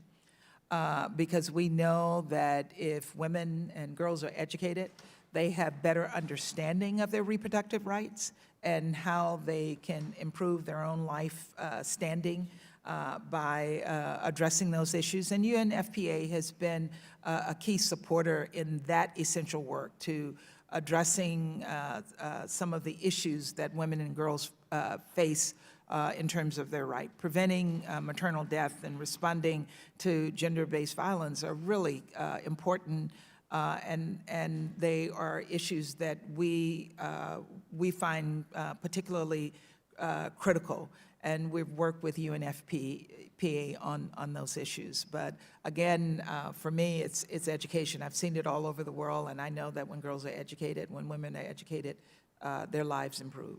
Great, fantastic. And in the brief time I have left, on my subcommittee, which is Asia and the Pacific, and a number of members have already brought up what's happening in Xinjiang with the Uyghur population. It's been incredible, the silence of Muslim majority countries on what's happening, and is there anything we can do to engage the Muslim majority countries through the UN to raise these issues and bring pressure on China to change its policy? I think we have to regularly and aggressively engage them on these subjects. We expect that other Muslim countries will be supportive of this population. So I do think we have to push them on that issue. We have to call them out on it and make sure that they stand with like-minded people. Great. Thank you again. Gentleman's time has expired. I now recognize Representative Darrell Issa of California for 5 minutes. Thank you, Mr. Chairman. Ambassador, as we speak, UNIFIL is dealing in probably its 5th year since discovering that there are active tunnels leading from Hezbollah areas in the south of Lebanon into and over the border of Israel. These tunnels have historically been used, and in 2006, it became a UN mandate that they be regularly inspected and, of course, eliminated. There's been no inspections since 2018. What will you be doing to ensure that the United Nations asserts its authority that it was granted in 2006 at the end of the last conflict? We work very closely with the UN to ensure that we hold them accountable for their mandate responsibilities. And on UNIFIL, we have been working with the UN to encourage them to, again, be very diligent and work to find where these tunnels are and to deal with them. I will, again, raise that with the UN as we move forward on this, but we do know that UNIFIL does provide a level of security inside of Lebanon that we think is important. And I appreciate that, but since 2018, they're being denied the tunnels, particularly after the last round of attacks that came out of Gaza, with some rockets being fired out of Lebanon. It certainly seems like we're on the precipice of a potential return to 2006 that was devastating for Israel, but also devastating for the innocent people in other parts of Lebanon. Switching subjects a little bit, as you know, Lebanon has the highest concentration of refugees of any country on earth. About 1 in 4 people in Lebanon currently are refugees. but the total number of refugees, according to the United Nations, now has risen to over 79 million. What will be your initiatives before the UN to get the UN to deal, rather than with counting, actually finding ways to relocate and or at least make livable the situation for those 9 million refugees scattered around the world? Thank you for that question. I met yesterday and participated in a program with the High Commissioner for Refugees, Filippo Grandi, and we had 3 refugees participate in that discussion. And we talked about how we can find long-term, durable solutions for refugees. The U.S. has always been a major contributor to refugee resettlement. Mr. Grande told us yesterday they only resettled 35,000 people. That 35,000 number is 2/3 less than the U.S. would have resettled in previous years. So one, we need to work to resume our resettlement program, as the Biden administration has already started. We need to push other countries to increase their resettlement numbers. And then third, we have to work with the countries who are refugee receivers, countries like Lebanon, countries like Turkey, countries like Ecuador that I just visited, where they are providing durable solutions and permanent. Ambassador, I apologize, but I'd now like to yield my remaining time to the gentlelady from California, Ms. Young Kim. Good, thank you. Thank you, Representative Issa, and thank you, Ambassador, for joining us. Your microphone.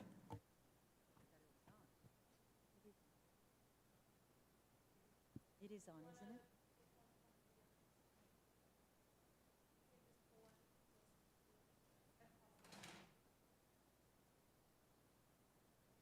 And then hit the button. For some reason, your mic must not be working. It was not loud enough. I think she was on, though.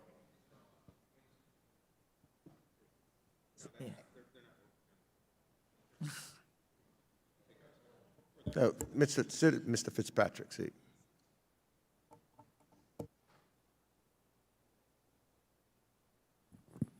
I apologize. Is that better? Yes. Thank you, Representative Issa, and thank you, Ambassador, for joining us today. As you know, the sanctions were imposed on North Korea by the United Nations in response to its aggressive nuclear testing program that threatened to destabilize the region. And these sanctions were effective and put real pressure on the North Korea regime to change its behavior. However, we have unfortunately seen some within the People's Republic of China assist North Korea in skirting those sanctions. Just last year, for example, a UN panel concluded that North Korea had sharply stepped up its trade on coal and oil products with the help of China's shipping industry that resulted in North Korea exporting 3.7 million tons of coal. These profits nullify the pressure of sanctions and enable the Kim regime to further oppress its people and modernize its nuclear weapons program. So, Ambassador, what steps will you be taking to ensure China adheres to this UN-imposed sanctions on North Korea and cracks down on illicit trade with the Kim regime? Yeah, thank you for that question, and let me assure you that this is an issue that is on our plate. We have raised it in the context of the Security Council, and we continue to work closely with the other members of the Security Council to promote full implementation of Security Council resolutions, including sanctions against the DPRK government. We are aware of the reports regarding China. I have actually had discussions directly with the Chinese on this issue. Of course, their view is that they're not breaking the sanctions, but we've made clear that our view is that they are. Thank you. Gentleman's time has expired. Thank you very much. I now recognize Representative Joaquin Castro of Texas, who's the chair of the Subcommittee on International Development, International Organizations, and Global Corporate Social Impact for 5 minutes. Well, thank you, Chairman. The United States, along with our allies, set up the United Nations in 1945 to be the foundation for the post-war international system. So much of what we take for granted, including preserving the peace, accountability for war crimes, and protecting the rights of smaller nations, is built on those foundations from the lessons we learned during the Second World War. But the United Nations will only be as effective as the world considers it relevant to the challenges of the 21st century. The countries that uphold the international system today include Japan, India, Germany, and others that do not hold permanent seats on the Security Council. And the UN spent decades building up the institutions to tackle 20th century challenges like decolonization and nuclear proliferation, but now faces the task of reforming itself to tackle 21st century challenges like climate change, COVID-19, and cybercrimes. What are we doing to ensure the United Nations continues to be the foundation of the international system? And what changes or new initiatives do you see the United Nations taking on to maintain its legitimacy and also to include new voices and address the challenges of our century? Thank you so much for that question. We still believe in the founding principles of the United Nations, and we still think those founding principles are relevant in this new era when we have different challenges that we're facing, because the challenges we're facing still are about people, and the United Nations should be about protecting people.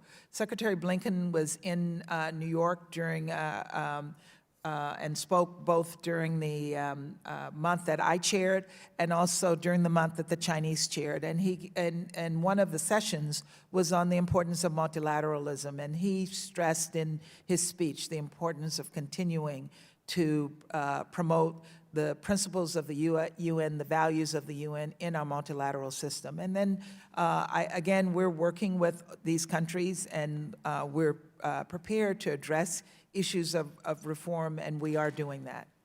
Well, with this new Congress and this new administration, particularly in our subcommittee, I know we've tried to assess what I would consider the damage of the last 4 years and also our current status.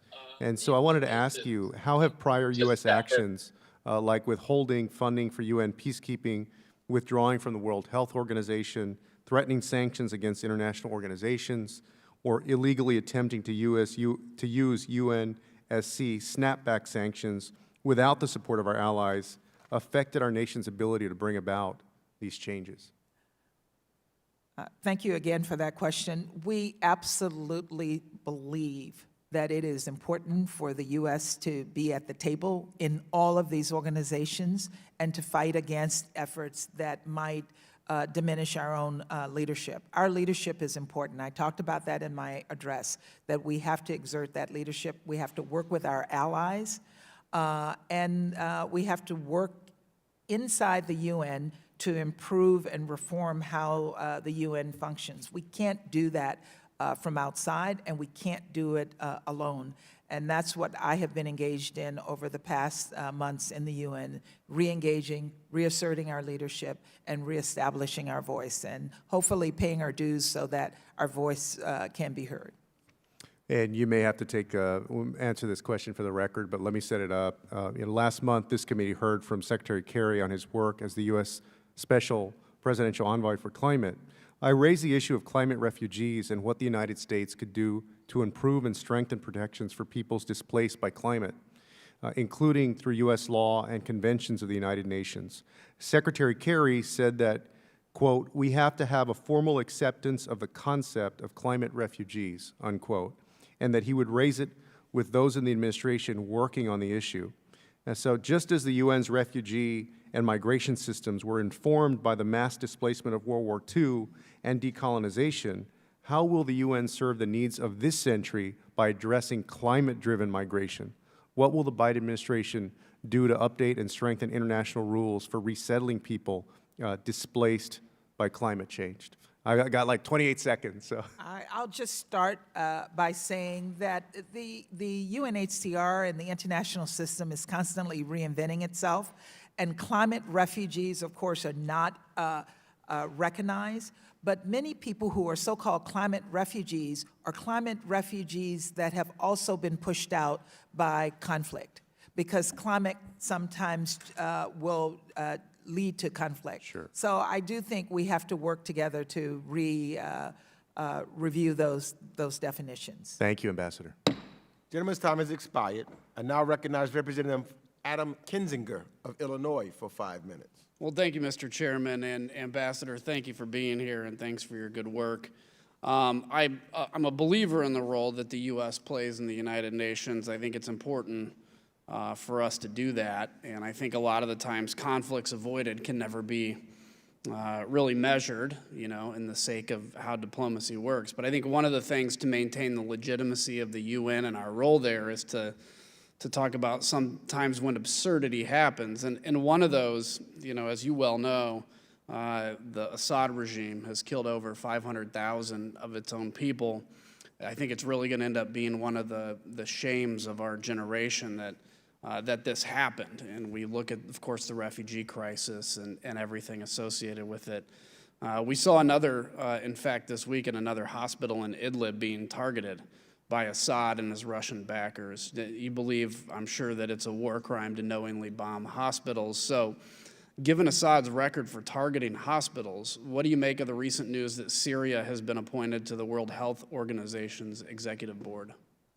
Agree with you that it's absurd and they should not be there. I met when I was at the border with the white helmets. These are these amazing young doctors, Syrian doctors, who actually don't run away from the bombings. They run toward the bombing to save people. And they shared with me their experiences of having their hospitals bombed. And again, it's just absurd that Syria is on the WHO. What can we do to ensure that war criminals are not rewarded for their behavior? Because, you know, Russia and Syria have been given the coordinates of the hospital that was bombed, and it's a blatant violation of international law. So did we oppose Syria's accession to the leadership of the WHO 2 weeks ago? This is why we think we have to have our voices heard at the table, and we have to push back against these efforts.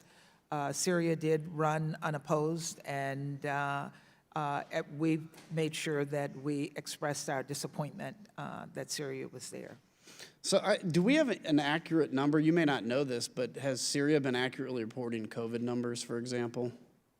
I have not seen that. We can check on that for you, but I do know that the COVID vaccine has, because of the border closings, we have not been able to get the vaccine into some areas of Syria, and I know that the UN is trying. Yeah, because I know at least in the past we had no real idea of what COVID was doing in Syria, and I think that's important to state publicly, given that, again, Syria is now on the WHO. And but Article 7 of the WHO Charter outlines mechanisms for the Healthy Assembly to suspend voting privileges of a member under extreme circumstances or extraordinary circumstances. Given the documented targeting of Syrian hospitals by Assad and Russia, do I have your commitment to at least investigate suspending voting privileges and services of Russia and Syria in the WHO, which is consistent with their constitution? I will raise that with our colleagues who work on the WHO. I don't know that it has come up, but I will check and get back to you. Okay. And let me ask you, too, one of the greatest threats I think we face, both frankly in this country and around the world, is the rising threat of Russian and Chinese authoritarianism. While both countries pose their individual challenges, we've seen the spread of their ideology throughout the world, and it's clearly on display at the UN, where Russia and China undermine the rules-based international order. Do Russia and China cooperate to use their seats on the UN Security Council? And if so, how's it been detrimental to making it a better place for the world? Yeah, the Security Council is a weird environment. So there are times when we do cooperate with the Russian and Chinese on issues that are of mutual interest to us as a country. On climate change, we've been able to cooperate with them. I don't know if I would use the word cooperate, but I'm meeting regularly with my Russian counterpart to push them on the issue of reopening the Syrian border. I think it is absolutely important that they make the right decision here, and they need to hear it from all of us. And my visit to the border was to inform my understanding so that when I meet with the Russians, I can describe what I'm seeing there and the impact that their decision will have. Well, like everybody else, I have a lot more questions I'll submit, but I thank you for being here. Thank you for your time, and Mr. Chairman, I'll yield back. Thank you. Gentleman yields back. I now recognize Representative Dina Titus of Nevada for 5 minutes. Thank you very much, Mr. Chairman, and thank you, Madam Ambassador. What a blessing it is to have you representing us in the UN after the last administration.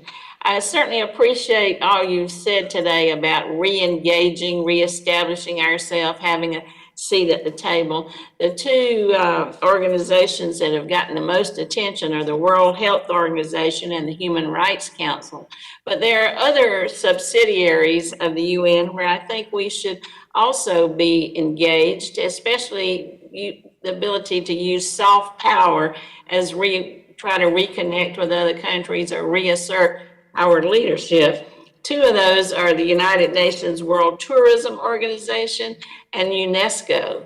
I wonder if you would address those a little bit and what's going on and what we're doing to try to, again, have a seat at the table at these important but lesser known perhaps or less highlighted organizations.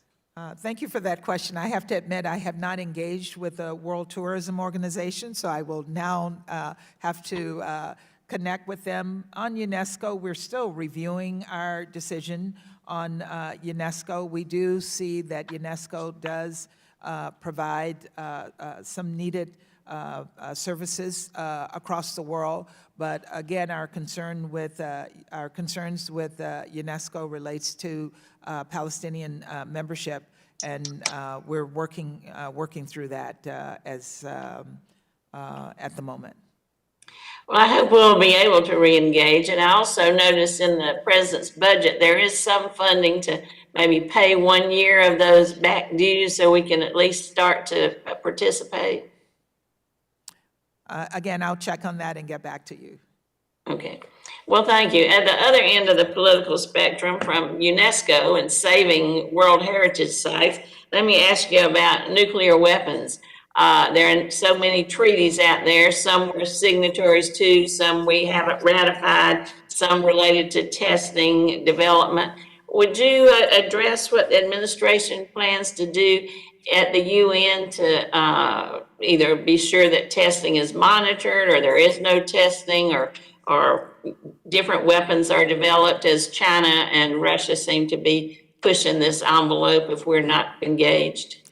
We're working very, very closely with the IAEA, which is the organization in the United Nations with the responsibility for that. And in particular, IAEA has been engaging with the Iranians on monitoring their nuclear capabilities and to ensure that they don't break any of the resolutions or restrictions that we have placed. So this is something, again, that we are concerned about and we continue to work on. Well, beyond the Iranians, is there anything going on with some of the other countries that you... DPRK, again, we're working on ensuring that the sanctions that we have on DPRK on their ballistic missiles program is being monitored closely as well, and they are being held accountable for any activities that they make on the Korean Peninsula. So I would say across the board, this is an issue that the Security Council is engaged on. Well, thank you very much. I yield back, Mr. Chairman. Gentlelady yields back. I now recognize Representative Lee Zeldin of New York for 5 minutes. Thank you, Mr. Chair, and Madam Ambassador, congratulations on your selection, and welcome to the committee again. I wanted to ask, with regards to Golan Heights, what is the administration's position on recognizing Israeli sovereignty over it? This is an issue that the administration is still working on. We're still pushing for a two-state solution that allows Israel to live in peace and security and recognizes its right to exist. And I know that in terms of the Golan Heights, that's something that is not yet on the agenda. The prior administration recognized Israeli sovereignty over the Golan Heights. Has that changed? We have not changed any of the decisions of the prior administration. Sally Berisha was recently hit with sanctions. The reference made by the Biden administration was a charge of corruption, but I've been trying to find out additional information on what that corruption is. Is there anything else that you can add other than just the word corruption? I'll have to get back to you on that one. It's not an issue I have any details on. Okay, I asked the Secretary of State that question. He's the one who authorized it, and he said that I should follow up and send a letter, and I haven't gotten a response to the letter, and you're here, and I figured I'd ask, but no one in the Biden administration is able to add anything beyond just the word corruption. I will convey your question back to the Secretary again and follow up with you. Thank you. And following up on something that Mr. Deutsch asked you about with regards to the UNRWA, the textbooks, what do you do? What steps can you take to make sure that the UN and UNRWA are actually making those changes to the textbooks? Because you inherited years of this back and forth of the reports would come back that we're working with the UN, we're working with UNRWA, but it's still an issue many years later. What specifically can you do what's your leverage to make sure that happens? In our re-engagement with UNRWA this time around, the Office of Population, Refugees, and Migration is drafted an MOU with all of the requirements that we have of UNRWA. And then again, this is something that we will be very, very closely monitoring.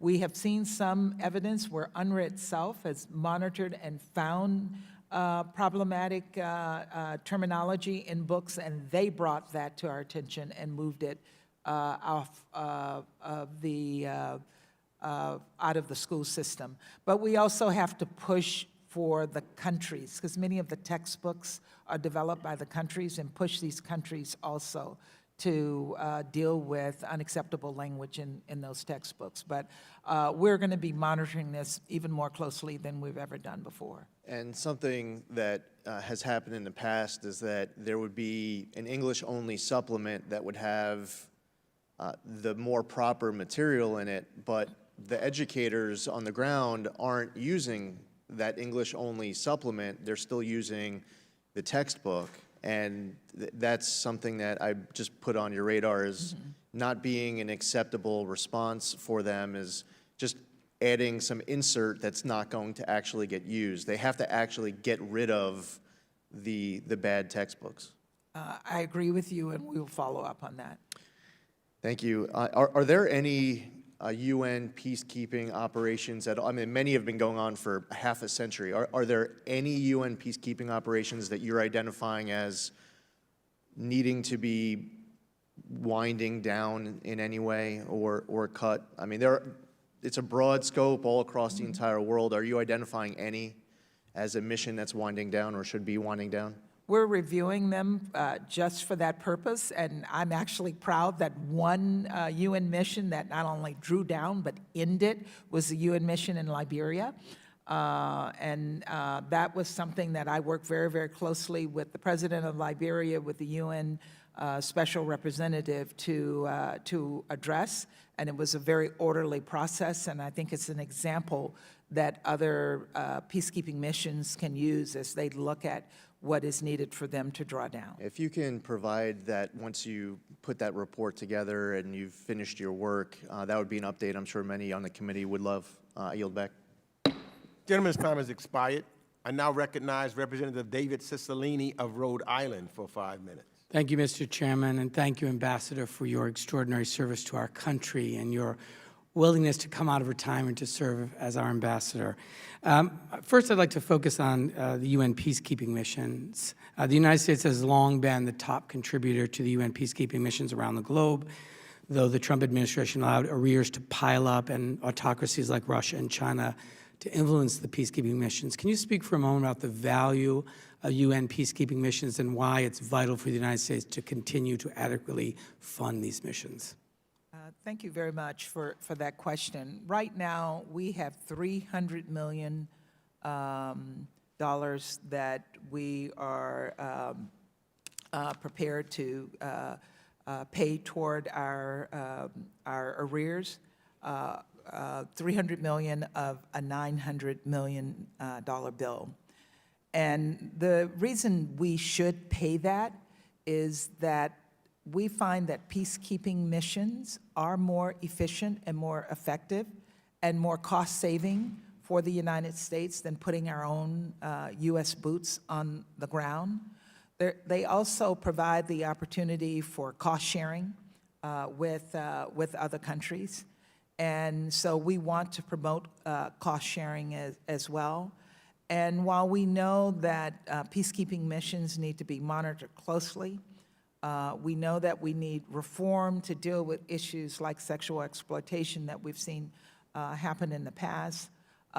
We are working to address those issues, but the opportunity cost for having a peacekeeping mission in a place like Liberia, for example, where they did bring peace and provided protection for ordinary people, that the value of that is incalculable. Thank you. In recent years, the LGBTQI community around the world has been subjected to increased persecution and violence. During the COVID-19 pandemic, members of the LGBTQI plus population in states around the globe have been denied access to care and have been scapegoated by those that seek to spread their hateful ideologies. In Ukraine, a senior Orthodox church official went so far as to deem COVID-19 as a punishment from God for homosexuality. This is obviously intolerable, but what is the U.S. currently doing to advance the human rights of LGBTQI persons at the United Nations, and what role does the UN Refugee Agency continue to play in ensuring that LGBTQI refugees are resettled in safe, welcoming environments? On your last question, I know that UNHCR focuses a tremendous amount of attention on the LGBTQI community and finding resettlement opportunities for them if they are unable to stay in place, and we will continue to work with them on that because that's a priority for us as well. But also at the United Nations, we have been very, very aggressive and proactive on promoting the rights of the LGBTQI community around the world. And we have raised it in the context of the Human Rights Council, and we have had open discussions on issues in New York where we have highlighted this issue. So again, it's an important issue for us, and we're a leader on this issue. Thank you. My final question, Ambassador. Over the past few years, autocratic states have increasingly sought to use the UN to advance their agendas, watering down language supporting human rights, promoting state sovereignty as an excuse to restrict civil society, arresting journalists, and jailing human rights defenders, and shaping international norms to suit their autocratic policies. While you noted in your confirmation hearing how China is working to drive an authoritarian agenda, this push is also coming in large part under the banner of countering terrorism. And so as the U.S. seeks to kind of once again take a leadership role at the UN, how are you thinking about countering authoritarian states and their anti-democratic and human rights abusing agendas, and ensuring that counterterrorism does not become a vehicle for human rights abuses, and what can we do to support you in that work? Again, we have to recognize that it's a problem and also try to address it at the UN. We're seeing this issue over and over again. We're seeing China push its authoritarian agenda into the United Nations system. We're seeing it done by Russia. And what I'm seeing is that they're investing a lot more in their people who are coming into to work in New York. And we have to invest in our people as well so that we have people to counter these efforts. When they're putting text into documents, we need to have people who can monitor that, who can watch that, and who can push against that. And we allowed, I think, some text over the past 4 years that was really unacceptable because we were not at the switch at the time. We have to make sure that we're always, always at the switch, always looking at these documents and making sure that we push against their language. Thank you, Madam Ambassador. I yield back, Mr. Chairman. Gentleman's time has expired. I now recognize Representative Ann Wagner of Missouri, who is the vice-ranking member of the full committee, for 5 minutes. I thank you, Mr. Chairman, and over here, and thank you, Ambassador Thomas Greenfield, for your time and your service. The United Nations was, as we know, created under American leadership to enable all countries to flourish in peace and prosperity and security.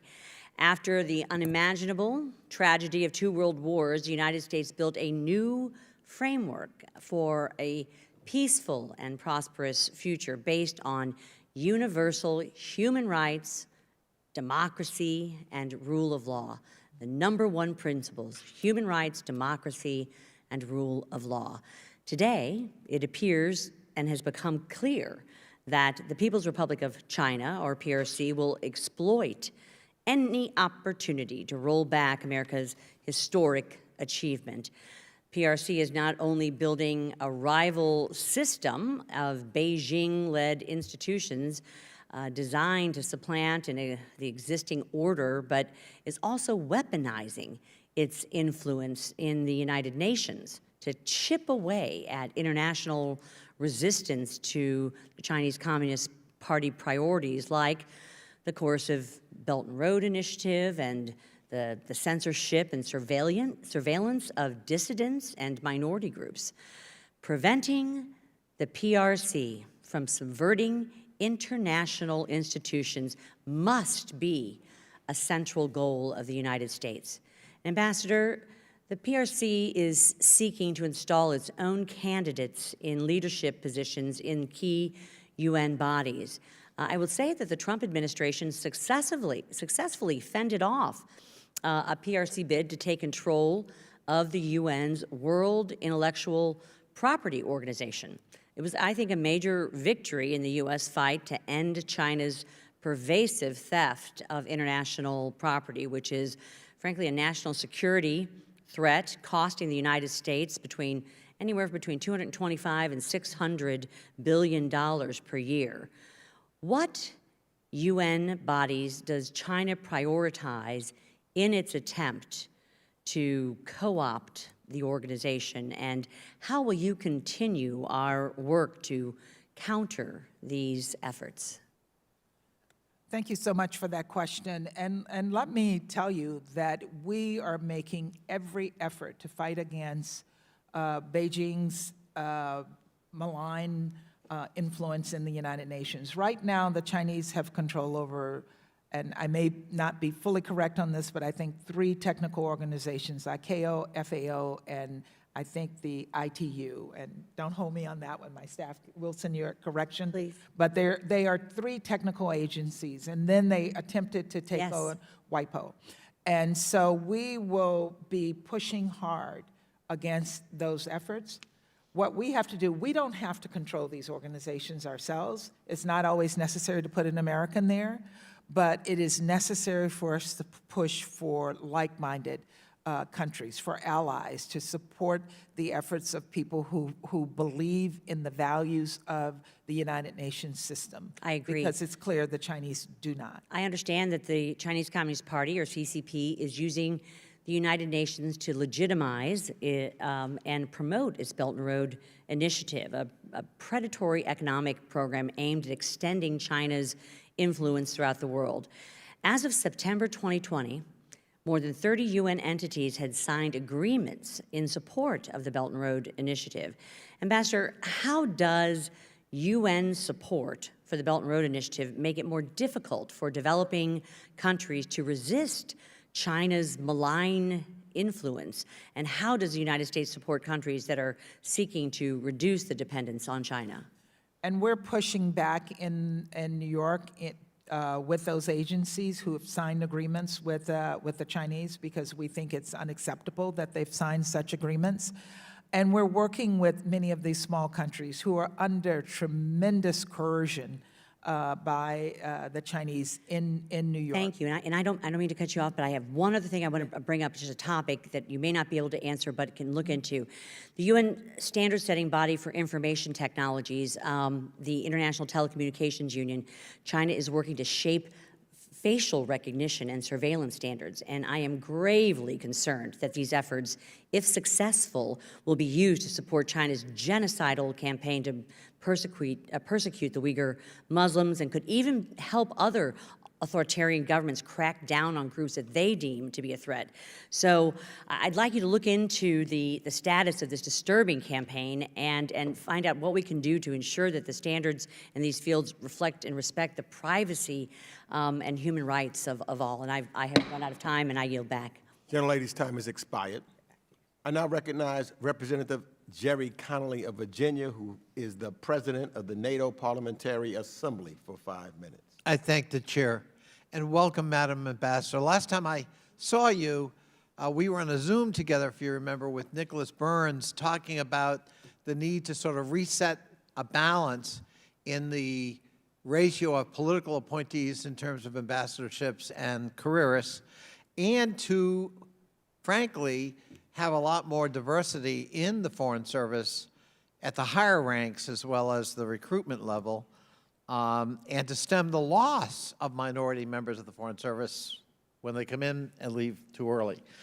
It may be a little bit impolitic to ask you, but from your vantage point, given the fact that you are a career Foreign Service officer, in fact, a very senior one, how do you think we're doing on those scores? It's still a work in progress. I know that Secretary Blinken is absolutely committed. He knows that diversity is a strength. I'm looking at the appointments that he is making in terms of, and with the president in terms of senior positions in the department, and it's clear to me that diversity is a priority in those appointments, but we have to have the people to appoint. That's right. And as you mentioned, we lost a lot of our diverse Foreign Service and Civil Service employees over the past few years. I just think it's a critical issue, because if we're going to be presenting the face of America to the world in our embassies and consulates and specialized agencies of the UN, we got to look like America. We absolutely, And, it's a priority for me. That's I right. will work on that. And just a word of caution, you may recall in that conversation, while I think the goal, I understood the goal, but a rigid percentage of political appointees to these positions when we're trying to have more diversity may be counterproductive. Maybe once we achieve some goals, maybe then. But one way to achieve some diversity fairly expeditiously is through political appointments. Yeah. Because we're not going to get them through the ranks if we don't have them to begin with. So I just mentioned that. Can we talk refugees for a minute? I mean, we have almost unprecedented numbers of refugees worldwide. Syria is generating millions of refugees in Turkey and Lebanon and the region. Libya, Ethiopia right now in terms of conflicts, certainly Central America.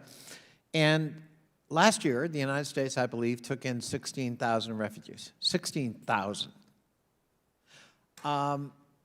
To what extent do you get involved in discussions about we need to, to what extent do you get involved in the discussion about admissions of refugees here from your vantage point at the United Nations in terms of what the U.S. obligation is and how hamstrung or not you are in talking to other countries to do a better job when we're not doing it here at home? Well, I made as one of my key areas of focusing on humanitarian and refugee issues, because I spent half my career working on these issues. And the administration knows that I have experience in this area, and so my advice is sought.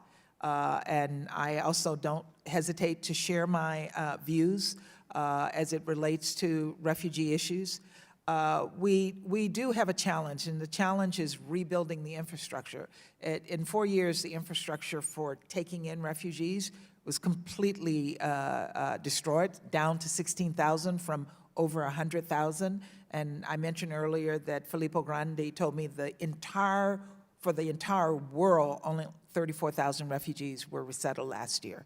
So it's not just us. It's also other countries. And I will certainly use my voice and my experience, not only here in the United States, but pushing other countries to share in the responsibility of looking for resettlement opportunities and support. So I've introduced a bill called the Lady Liberty Act that would set a floor on the number. So it says, yes, the president can set the limit, but it can't ever fall below 150,000.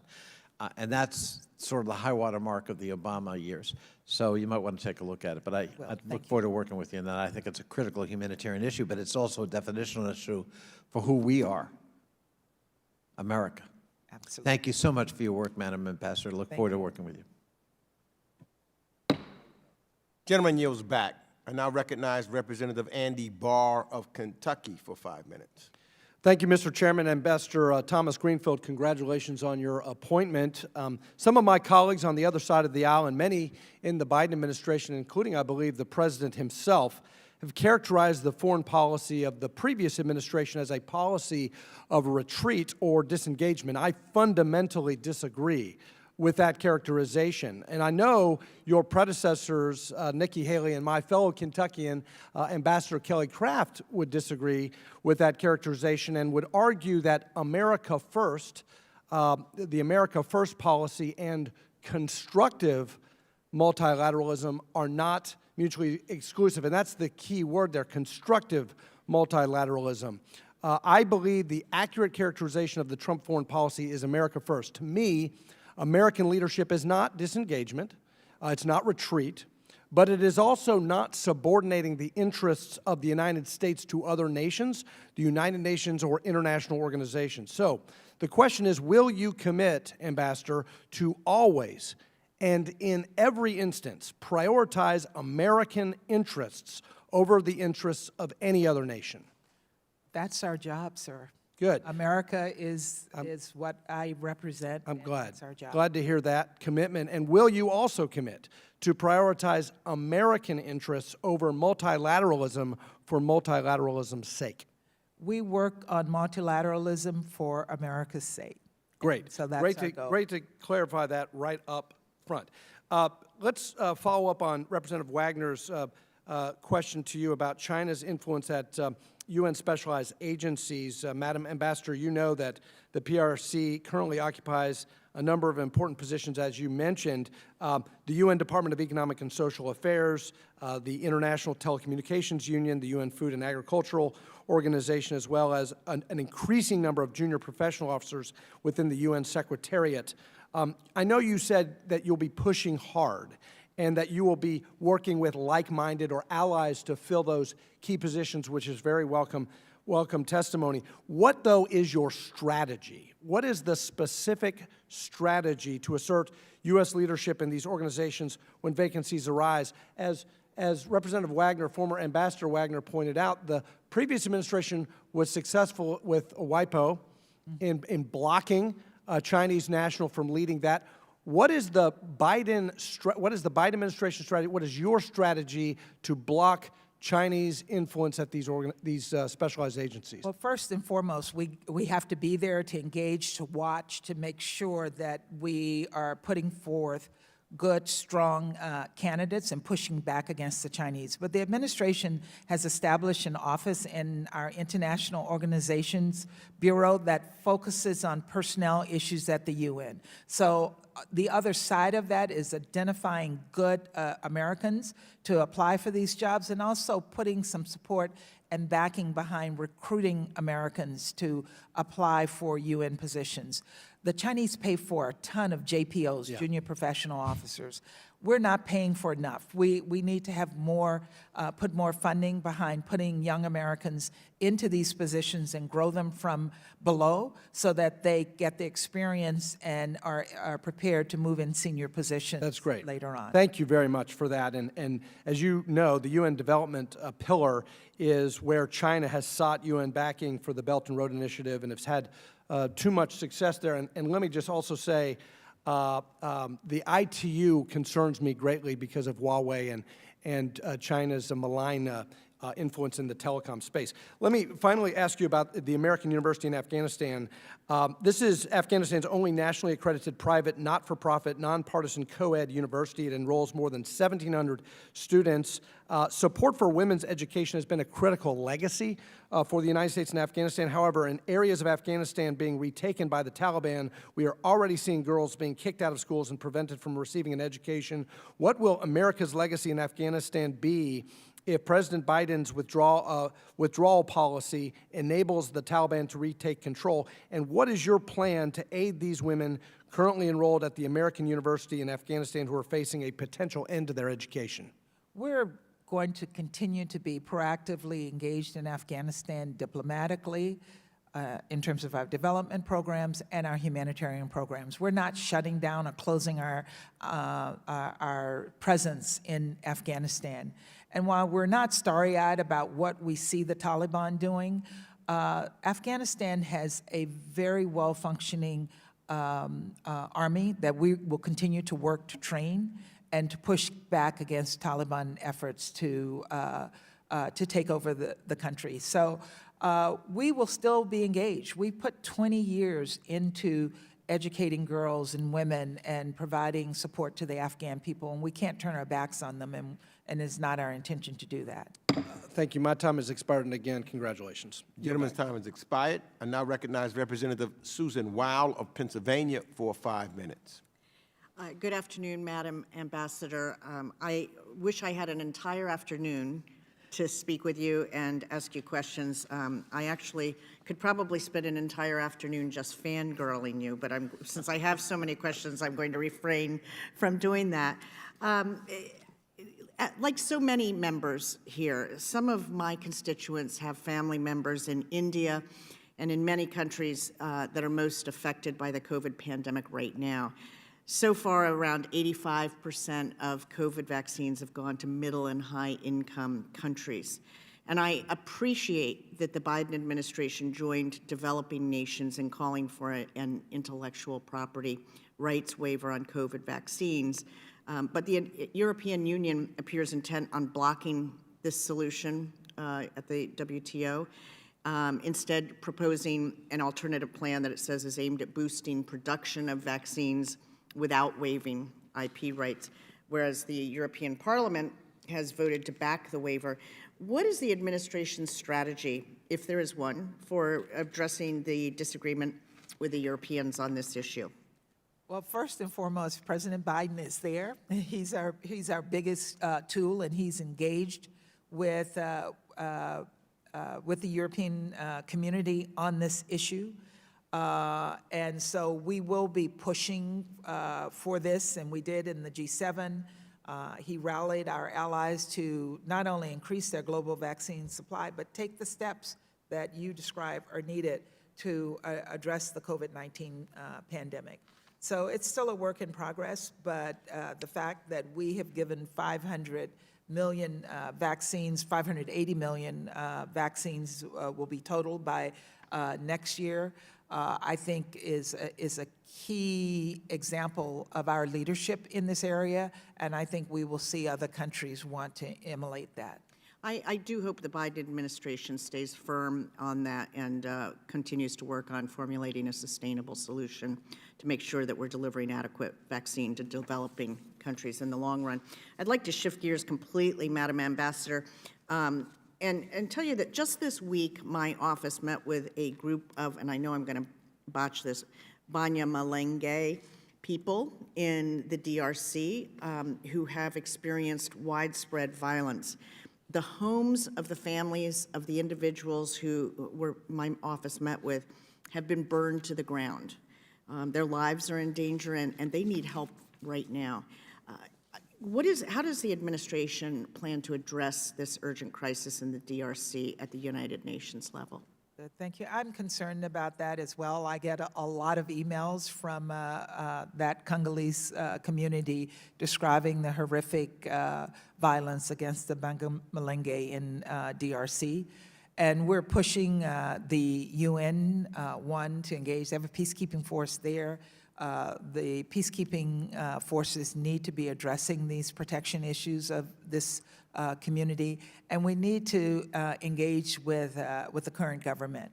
There's a new, well, relatively new president. He's now head of the African Union, and we need to encourage him to also address this issue, which is on his watch as president of this country. But it's an issue that is pretty much on my agenda because everybody thinks Africa is my agenda, and I'm hearing about it and I'm engaging with the community, but I'm also engaging with the United Nations to encourage a more proactive protection regime. And you, better than I, of course, know that the DRC has just seen decades and decades of devastating violence, and the violence, I believe, has been fueled by large corporations, in part by large corporations' demand for the mineral wealth of the DRC. They have minerals whose names I can't even pronounce.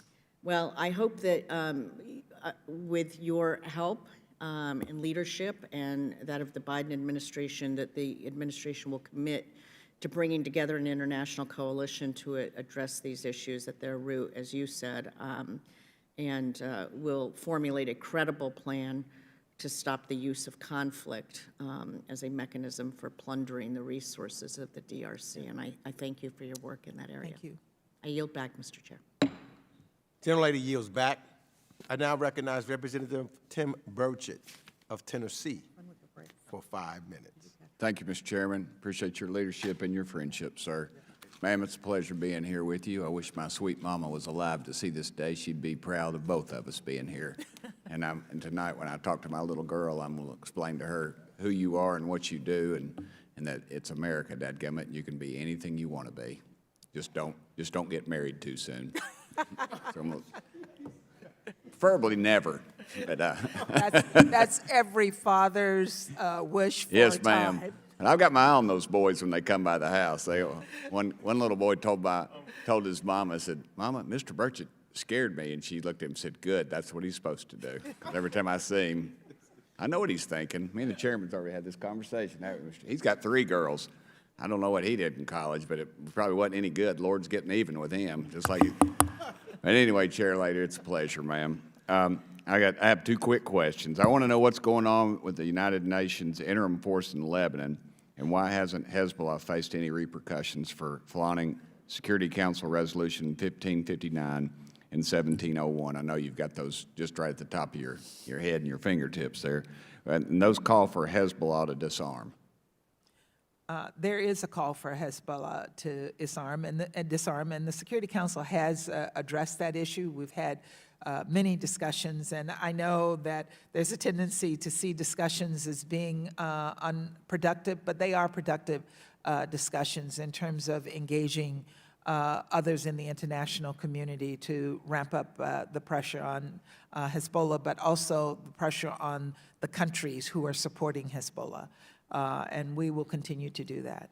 Thank you. One more question real quickly, ma'am. And the situation at the Al-Hol refugee camp in Syria is highly unstable. We feel like it's a breeding ground for radical Islamic views and recruitment, as a recruitment buffet for what remains of ISIS.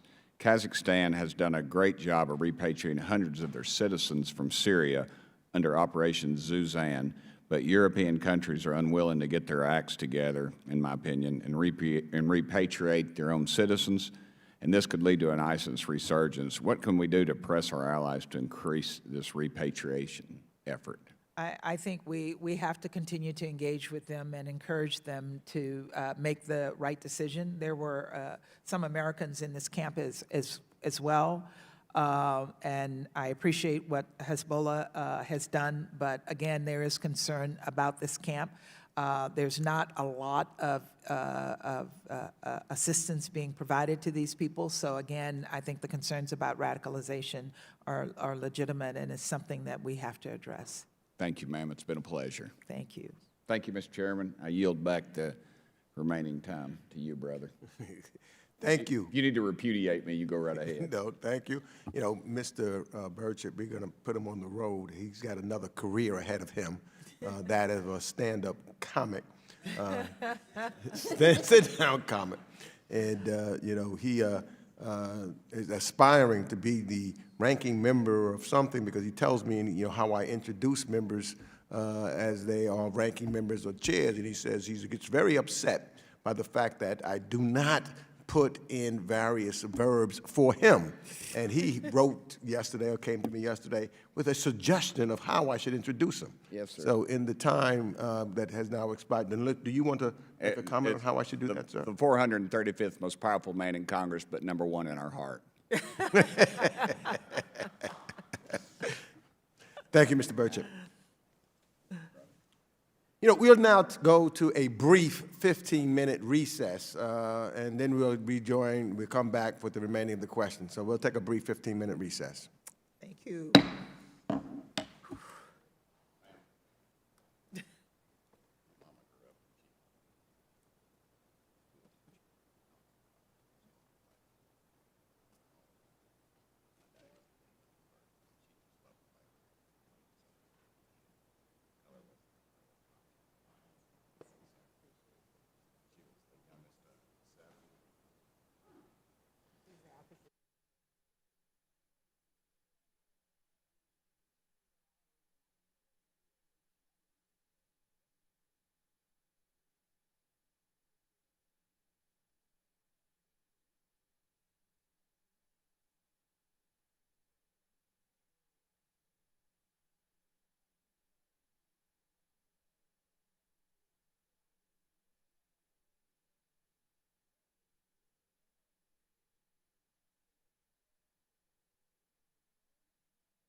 Committee will resume.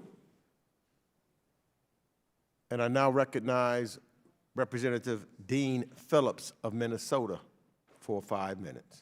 Thank you, Mr. Chairman. Following Mr. Burchett is one of the most difficult challenges as a member of Congress, but I'll give it my best shot. Welcome, Madam Ambassador. As the population of young people across the globe continues to grow, I believe we all feel it's in humanity's best interest to ensure that they are engaged in both public affairs and world affairs. The U.S., as you well know, voted in favor of all 3 UN Security Council resolutions on youth, peace, and security, which sought to recognize the positive role that young people play in peace and security around the world. So considering that youth populations of tomorrow are going to be living with the consequences of our actions today, how does the Biden administration intend to engage with young people around the world and emerging young leaders around the world to the advancement of global peace and security through the role at the UN? Thank you so much for that question. Just a couple of weeks ago, I participated in a Young African Leaders Initiative program that is a program that started under the Obama administration, continued in the Trump administration, and is now being continued in the Obama administration. And there are similar programs in other regions of the world. And this is a program that works to mentor and encourage and support young people. Just looking at Africa alone, the median age is 19. That means that 50% of the population is under the age of 19. There's some countries where it's even younger. Niger, the median age is 15. So we have to engage with these young people. They are the leaders of the future, and we have to make sure that they are prepared to take on leadership roles and to understand what the challenges are that they're going to face. So the Biden administration has been very engaged with this community across the globe. I have been personally engaged with this community, but I also think we need to do a better job of engaging them here in the United States because we also have a very young population here. And I have taken very seriously my own responsibilities, not just to work in New York, but to carry the message of diplomacy across the United States so that I can encourage young people to think about careers in diplomacy, but also help them prepare for leadership in the future. I celebrate everything you just said. And to that end, are any programs in particular or personal initiatives that you're considering to do so effectively around the globe? Certainly, I am considered by many the one of the founding mothers of the Young African Leaders Initiative, and I am continuing to engage with them on a regular basis. Unfortunately, I can't answer all their emails anymore because they're all emailing me.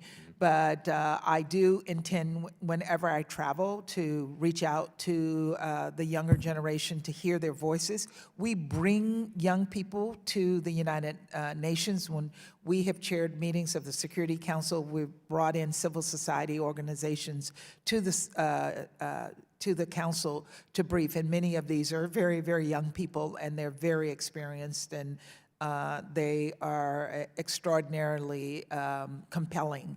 And so that is something I'm committed to from the UN. Wonderful. With my remaining time, I'd like to discuss the crisis in Ethiopia. As you well know, according to the UN, 5.2 million people in Tigray need emergency food assistance. More than 2 million have been displaced by violence. Horrific gender-based violence is widespread during the conflict, of course. And the UN and its partners are only able to help a fraction of those people because parties to the conflict are blocking humanitarian aid. Late last month, the UN's humanitarian chief, warned the Security Council that there's a serious risk of famine in the region if these access constraints are not lifted and food assistance is not scaled up in the next 2 months. So how is the administration working to address this terrible humanitarian issue? We are working aggressively on this issue.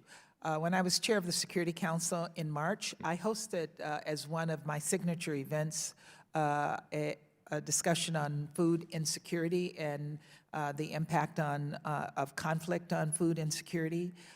We highlighted the situation in Ethiopia And I have been aggressively pressing in the Security Council that we have an open meeting to discuss the situation in Ethiopia. There was a meeting yesterday in New York, and an informal meeting on Ethiopia, where the Security Council got to hear from the various humanitarian agencies, from UNDP and from OCHA, on the situation there, and the fact that close to 400,000 people are on the verge of level 5 famine. So we are working on this. The president has appointed, the secretary appointed a special envoy, Jeff Feltman, who has been out in the region. Senator Coons has gone out as a special emissary of the president. We're engaging with our regional partners, both neighbors of Ethiopia as well as others, to push the government to take the right decisions to open up humanitarian space, to allow for humanitarian assistance to be brought in and end the conflict, and start moving Ethiopia back into a country that we all respect and honor. And that's my goal as I continue to work on this issue. Thank you for your efforts. I yield back. Gentleman's time has expired. I now recognize Representative Brian Mast of Florida for 5 minutes. Thank you, Mr. Chairman. Thank you, ma'am, and congratulations on your appointment. I want to start with, I want to continue on with what many have been speaking about, the Human Rights Council, and just ask an opinion question. In your opinion, is the Human Rights Council an anti-Semitic institution? I think that there are individual countries in the Human Rights Council that are anti-Semitic. Which ones? I don't want to call them out, but I think we've seen that the Human Rights Council, you've seen the actions of countries in the Human Rights Council. If somebody was racist, we would say they are racist. So I would ask you again, which nations would you say are anti-Semitic? We've seen that countries that have put Israel on the agenda on a regular basis have expressed views that are anti-Semitic. And many of those countries are in the Middle East. I work with them, and I work with them on a number of issues. Would you and say we've called them out. the High Commissioner for the Human Rights Council, I would Ms. not. Michelle Bachelet? No, I would not say that she's anti-Semitic. Okay. All right, so I want to move on from that point. Are you familiar with the Human Rights Council Resolution S-30/1, ensuring respect for international human rights laws and international humanitarian law in the occupied Palestinian territory? Yes. Okay. In that, and I don't expect you to know every single line of it, it's an unreasonable expectation. Section G of that specifically says, do not aid or assist in the commission of internationally wrongful acts. This means no sale of arms to Israel. That's what this is referring to.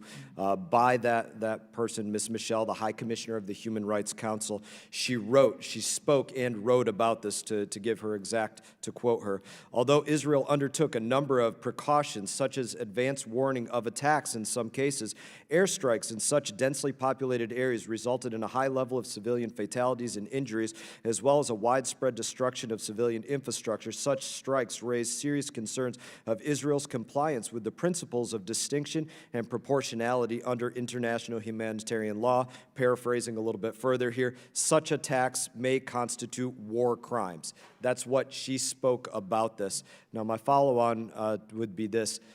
Not selling to Israel has been reportedly brought forward by members of this committee, to include Ms. Omar and the chairman, based upon reports. So pending the outcome of that investigation, would you support not selling arms to Israel if that's how that investigation came out?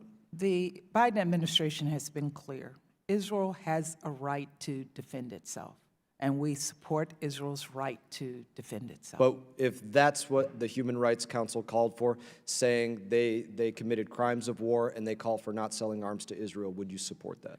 I don't think the U.S. Supported that resolution, and I will repeat again that we support Israel's right to defend itself against any attacks. Thank you, ma'am. I want to move to some other comments that you made. You spoke several times in your opening statement and other times about your support for a two-state solution and the Biden administration's support for a two-state solution. A couple of weeks back, we had Secretary of State Blinken in here. He acknowledged outright that Hamas would probably win an election if Abbas allowed elections to be held. They would become the governing body. This was also acknowledged by a person I just referenced, Ms. Bachelet, the High Commissioner for the Human Rights Council, said in this same speech that I just quoted, Hamas is the de facto authority in the Gaza Strip. So my question to you is this: why do you and the Biden administration support making a state out of what would become an elected terrorist government? That's really not disputed. They're the de facto power there. They would win election if an election occurred. So why would we support making a state out of what would become a terrorist-run government?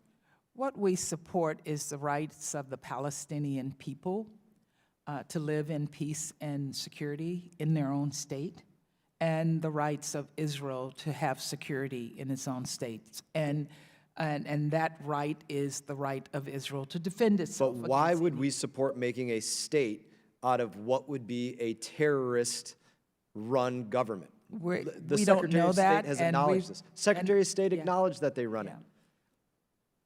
I Does can only somebody other say than that Hamas we- run Gaza? Good. I can only say that we support the rights of the Palestinian people, and we do not support Hamas, and we've been clear that we do not support. Who would vote for a terrorist government? I yield back. Gentleman's time has expired. I now recognize Representative Ilhan Omar of Minnesota, who is the Vice Chair of the Subcommittee on Africa, Global Health, and Global Human Rights, for 5 minutes. Thank you, Chairman. Ambassador, it's such an honor to see you in this position, and I am just really sad that I couldn't be in person to welcome you into our committee. I know that you just spoke about the horrific situation and gave us an update in regards to Ethiopia. I am curious to hear from you what transitional justice options are on the table from the United States, and would we consider supporting either a hybrid court or a Security Council referral to the ICC in regards to the situation in Ethiopia? You know, I don't think we've gotten that far in our discussions of the situation in Ethiopia. The goal right now is to stop the violence and provide for opportunities for humanitarian assistance to be distributed to people who are on the verge of famine. Clearly, Ethiopia will require a political solution, and that political solution will require that individuals be held accountable for the actions that they have engaged in. I think that discussion is a little bit further down the road because the life-saving actions of providing humanitarian assistance right now is at the top of our agenda. Appreciate that. As you know, Ethiopia is vital to the stability of the Horn. I know that there are a lot of challenges that are taking place there. And I want to thank the administration for appointing an envoy to the Horn of Africa. I am wondering what leverages is the United States using to bring about a political solution in Ethiopia as well? Yeah, we're using every diplomatic tool that we have in our toolbox, from the Secretary of State engaging on a regular basis and reaching out to Prime Minister Abiy and to other leaders in the region. I have engaged on a regular basis at the Security Council. I've met with the Ethiopian PR, but I also regularly engage with other members of the Security Council to push this agenda. We're pushing the UN to be more proactive in their activities, and we're pushing the region to be more proactive. I agree with you that Ethiopia's stability is vital to the Horn. And we have to do everything possible to get this country back on track. And one of the areas we have to work on is addressing the current violence. And that violence extends beyond the Tigray region. The instability extends beyond Tigray. So I think in the future, Ethiopia is going to have to address this in some kind of broad-based national dialogue on what Ethiopia wants to be in the future. I know that some of my constituents, and you're probably hearing from a lot of people, as many look to you as an expert and someone who deeply cares about Africa, the word genocide being invoked in Ethiopia. Are we there yet? Can we say that there is genocide taking place? You know, I always am uncomfortable with using words before we get there because they emote so they're so emotive. But what I do know in Ethiopia is that thousands of people have died. Hundreds of women have been raped, and tens of thousands of people have been forced from their homes. And we have to address that situation, and we need to address it quickly as it continues to get worse. And what I would say to your constituents is just know that the United States government is doing everything in its power to address this in an open way, to encourage the government to make the right decisions, including encouraging the Eritrean troops to leave Ethiopia, and allowing for humanitarian assistance to get into the most needed. So I'm going to follow up with you in this, but my last question to you was how you are using your position as an ambassador to the UN to advance both security and justice in the Sahel. I know that my time is up, but if the chair would allow for you to answer that question, that would be great. I'll just say very, very quickly, if you will allow me, Mr. Chairman, that I am very, very concerned about the situation in the Sahel, and we need to pay more attention to it. The international community needs to pay more attention. Otherwise, we're going to see this situation continue to grow and get worse and lead to more devastation. Thank you, Ambassador. I yield back, Chairman. Thank you. Gentlelady's time has expired. I now recognize Representative Mark Green of Tennessee, who's the ranking member on the Subcommittee on the Western Hemisphere, Civilian Security, Migration, and International Economic Policy for 5 minutes. Thank you, Chairman Meeks and Ranking Member McCall, and I want to thank Ambassador Thomas Greenfield for being here today. Ambassador, I have to tell you, I'm pleasantly surprised with your comments on China. I thought I actually wrote down a few of your comments. Really appreciate that. You know, I come from a pretty conservative part of our country, and I want to take just a few seconds and share with you the voice of the majority of the Americans that I represent. You know, the U.S. contributes more funding to the UN than any other country, and in 2019, we were, I think, about 22% of the UN's total budget. And my constituents feel very strongly that we continue this disproportionate funding despite our waning influence. And meanwhile, you know, China's increasingly strong impact there kind of frustrates some of our constituents. And I just want to convey that to you and hope that you can make a difference there. I genuinely believe we need a top-down cost benefits analysis of what the United States contribution is getting us from the United Nations. I also want to say that I think we need some structural changes there, especially with the Human Rights Council. Just last month, that council approved a measure to permanently investigate our ally Israel for human rights abuses.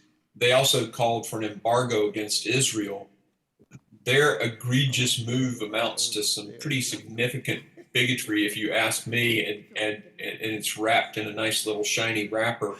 They include some pretty notorious human rights abusers on that council in China, you know, currently genocide with the Uyghurs, Venezuela, committing some crimes against humanity. That message from my district is something they want you to hear. Quick questions, Ambassador. You called China a strategic adversary and have said that the United States must support Taiwan as a democracy, and I couldn't agree more. Do you believe that Taiwan should be able to participate in the United Nations, and if so, how can we achieve that? Taiwan is a thriving democracy, and we should continue our support for Taiwan and for Taiwan's participation in the activities of the United Nations. So, for example, we push really hard for Taiwan to participate as an observer in the World Health Assembly, and I have raised concerns with the UN as well as others on efforts by China to push back on Taiwan's participation or even presence in programs that do not require a member state. So we are again continuing to work this issue. We support Taiwan. We want to see Taiwan recognized for the extraordinary democracy that it is, and we want to see, for example, recognized on how well they dealt with the COVID situation there. So this is something that I find particularly egregious on the part of the Chinese, and we're pushing hard to discourage and encourage others to support our efforts to recognize Taiwan. If I could, kind of expand a little bit, you mentioned the World Health Organization. The president has asked for this relook into the origins, given the fact that we're removed from it, China's not participating, Americans weren't allowed, or very many at all were allowed in the initial look. What are the chances that we actually get in there and find out what's going on, and what are we doing in the regards of getting to the bottom of the origins of the virus? We keep telling the Chinese it's in their interest to get to the origin of this virus. It's not just in our interest or the interests of other countries. It's in their interest. And so we are working aggressively to push the Chinese to cooperate.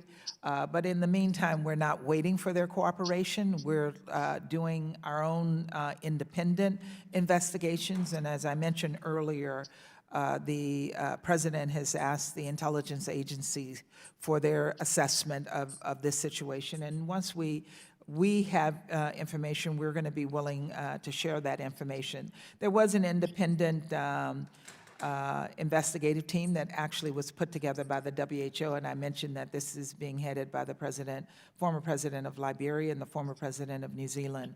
And I think their reputations are strong, and we can be confident in what they will produce. Okay, thank you. I yield. Gentleman's time has expired. I now recognize Representative Abigail Spanberger of Virginia, who's the Vice Chair of the Subcommittee on Europe, Energy, and Environment and Cyber, for 5 minutes. Thank you very much, Mr. Chairman. Madam Ambassador, it is an absolute pleasure to have you here today. I thank you for your career of service to our nation, and I thank you for filling this role with in such a stellar manner, and I'm really appreciative of you spending so much time here today before the committee, particularly for those of us towards the end of the seniority line. You've made a couple comments so far today during your presentation and your answers that I wanted to highlight because I thought they were so important. And if I've misrepresented or taken notes in any way, please feel free to correct me. But you talked about the value of peacekeeping missions as being more efficient, effective, and incalculable in their value as a preventative measure in avoiding potential boots-on-the-ground military interventions. You've talked about your role, Madam Ambassador, is prioritizing U.S. interests through your engagement, and I'm so grateful for the clear-eyed view that you have of some of the major challenges that we as a nation face. And looking towards the future, certainly cyber diplomacy and cyber aggression continues to be a major challenge, and I was glad to see that the Biden administration is prioritizing a whole-of-government approach to improving cybersecurity. Certainly, so many of the people I represent were impacted by the reality on the ground as a result of the Colonial Pipeline hack. So could you speak to some of the recent developments in the multilateral sphere in terms of cyber diplomacy, and norm setting that will enable the international community to be on the same page, build resilience, and address this ongoing threat?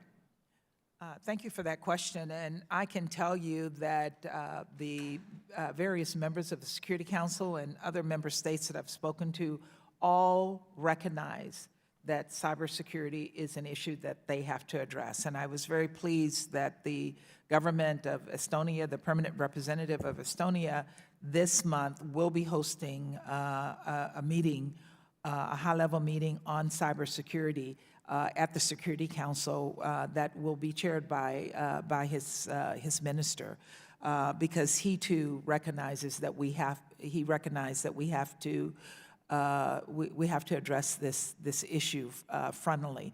We have to determine what the rules of the road will be in dealing with cyberspace. And we have to make sure that those rules of the road are rules of the road that we can all live with, and not just rules of the road that are defined by a particular country, China or Russia, who have different interests than we all might have. And when you're looking at building out those rules of the road, I'm curious, in your position thus far, or certainly any indications that you've seen from the announcements that came out of the G7 or the NATO summits, do you anticipate any real challenges that we as legislators should be attuned to as we endeavor to ensure that we're protecting U.S. interests in whatever way appropriate through our legislative efforts?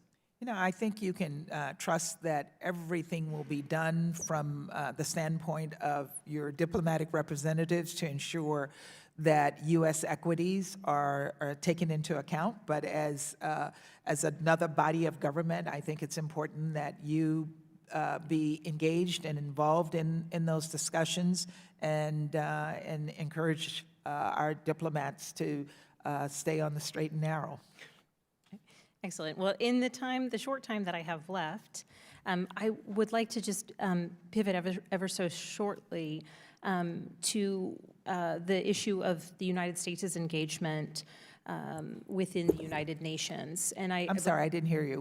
Within the United Nations. Okay. And I know that my colleague, Representative Phillips, has mentioned about bringing in junior officers and raising up through the ranks. But I'm curious, could you speak kind of broadly about what are some of the greatest challenges to bolstering the employment of U.S. citizens within the UN bodies? And are there any other recommendations you might make kind of happening outside of the department that would be valuable to bolstering those numbers? You know, I think, again, when we're recruiting in universities and colleges, we need to talk about the UN as an option for many of our young people.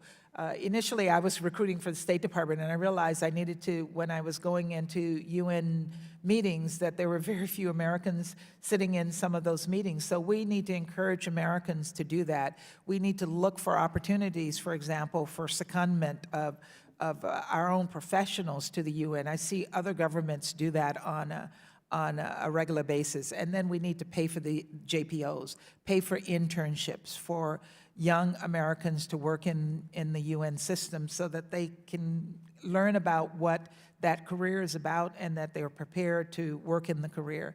And then I would just add, as a way of promoting the State Department, we have to do a better job of funding and supporting our own State Department people who are working in New York. I still have some difficulty recruiting people to New York. It's a very expensive place to live, and most people would rather go and live overseas than come and live in New York and work at the United Nations. So to have people working both in our office in the United Nations, and then maybe using that as a jumping off point to get into the UN system, I think would be important. Thank you, Madam Ambassador. You made an excellent point, and Mr. Chairman, I will yield back. Gentlelady's time has expired. I now recognize Representative Dan Muser of Pennsylvania for 5 minutes. Thank you, Mr. Chairman. Thank you very much, Ambassador. This has really been a terrific testimony from you and quite informative, so I really appreciate it. We have, many would call, a border crisis at our southern border, an international crisis, a humanitarian crisis, an illegal drug crisis. When visiting the border, both Democrats and Republicans really received the same information from the CBP and other officials there, that returning to remain in Mexico for those seeking asylum plan would greatly deter those entering our country illegally and improve the situation. Why would this not be under consideration by the Biden administration? You know, I think the administration is looking at all options to deal with the situation at the border. I don't think any options have been closed off. The Vice President is working on the broader migration issues. I'm working on it from the standpoint of the UN. I hosted a meeting of all of the humanitarian agencies as well as donor countries to see how we can address helping people stay in their countries, remain in their countries, and not take the long trek to and dangerous trek to the border and to uncertainty. So again, I think all options are on the table to address this. None of us want to see this situation continue. It's true. It's a terrible humanitarian situation and tragedy. Do you and the Biden administration view Hamas as a terrorist organization? We view Hamas as a terrorist organization. Okay, thank you. Regarding origins of the COVID virus, you mentioned a couple of things that the UN is engaged in that was informative for me. Is the UN vociferously demanding transparency from China and being as demanding as possible with the World Health Organization in order to find out the truth? We're all demanding transparency from the Chinese, and I do think my member state colleagues are demanding transparency, and I think the UN system is demanding transparency from the Chinese. We've seen their obfuscation. They're not providing all of the information that's needed, and we've been clear to them that this is in their interest as well. All right, thank you. Are you satisfied by Russia or Putin's response to the recent cyber attacks on on Colonial and other targets in the U.S.? We're not satisfied with the response because these things are continuing to happen. So Colonial happened, and then we had the attack on the meat processing company. So these things are continuing to happen, and we have to keep pressing. I know that President Biden raised this with Putin in his meetings in Geneva. I haven't seen the results of those discussions, but I know it was high on his agenda. Good, thanks. And lastly, regarding the Paris Climate Accord, China has built just last year 38 coal-fired power plants. The U.S. is closing coal plants and other heavier anyway, carbon emission plants. The U.S. in the Paris Climate Accord, we can expect on this issue will be very transparent, and we will have metrics and live up to the obligations. Do you think China will be as accountable? I hope they will be, but as they build these coal plants, they have some of the worst air quality of any country in the world. So they should be transparent, and they should be working to address some of these pollution and environmental issues. But you see, that's one of the problems with it. We'll abide by it, and they perhaps likely won't. It's not that anyone's for or against carbon emissions. It's just that if we need accountability. So I don't know if there's something. I think this gives us an opportunity to demand accountability from the Chinese and push them on the accountability issue. Great. Well, I look forward to you doing that. And again, your testimony was great. I wish you all the best. And I yield back, Mr. Chairman. Thank you. Thank you. I now recognize Representative Andy Levin of Michigan, Vice Chair of the Subcommittee on Asia, the Pacific, Central Asia, and Nonproliferation. Go ahead, Mr. Levin. Thank you so much, Mr. Chairman, and thanks for appearing before us, Ambassador Thomas Greenfield. It's great to see you. The threat of COVID-19 will not be neutralized in the U.S. until the whole world has access to vaccines. The Biden administration has announced plans to donate 500 million doses of the Pfizer vaccine to countries in need, in addition to the 80 million doses that it intends to share globally by the end of June. I definitely applaud the administration for taking these steps, but much more needs to be done by the US and other international partners to bring the pandemic to an end. When you add up the US and European commitments, we have 1 billion doses or so when the world will need 11 billion ASAP. And I'm so concerned about COVID and the vaccine situation in so many countries, from Haiti to India to Bangladesh and Nepal and beyond. How can the US use its voice at the UN to support quicker vaccine distribution and access abroad, beginning with our neighbors in the Western Hemisphere? Good. Thank you for that question. And I have to tell you, I was extraordinarily proud, as I noted, when the president announced the additional 500 million doses. This is just the first step. The next steps will require that we focus more attention on production, push our allies to also share more of their vaccines. And I know that the president did that in his meetings in Europe. And to push for countries to develop protocols that will help stem the rise of the disease and the rise of the pandemic. So again, 500 million is huge, but again, it's a first step that will lead to additional contributions made by other countries and additional production being done both here in the United States as well as across the globe.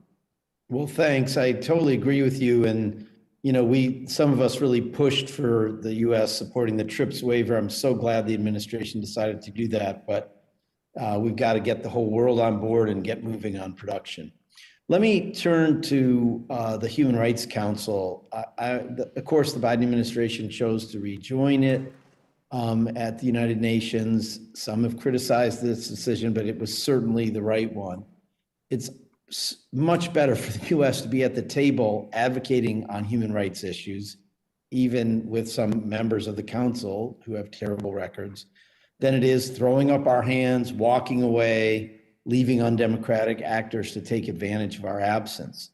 So lay on me our plan for the Human Rights Council. We're back, or we will be back.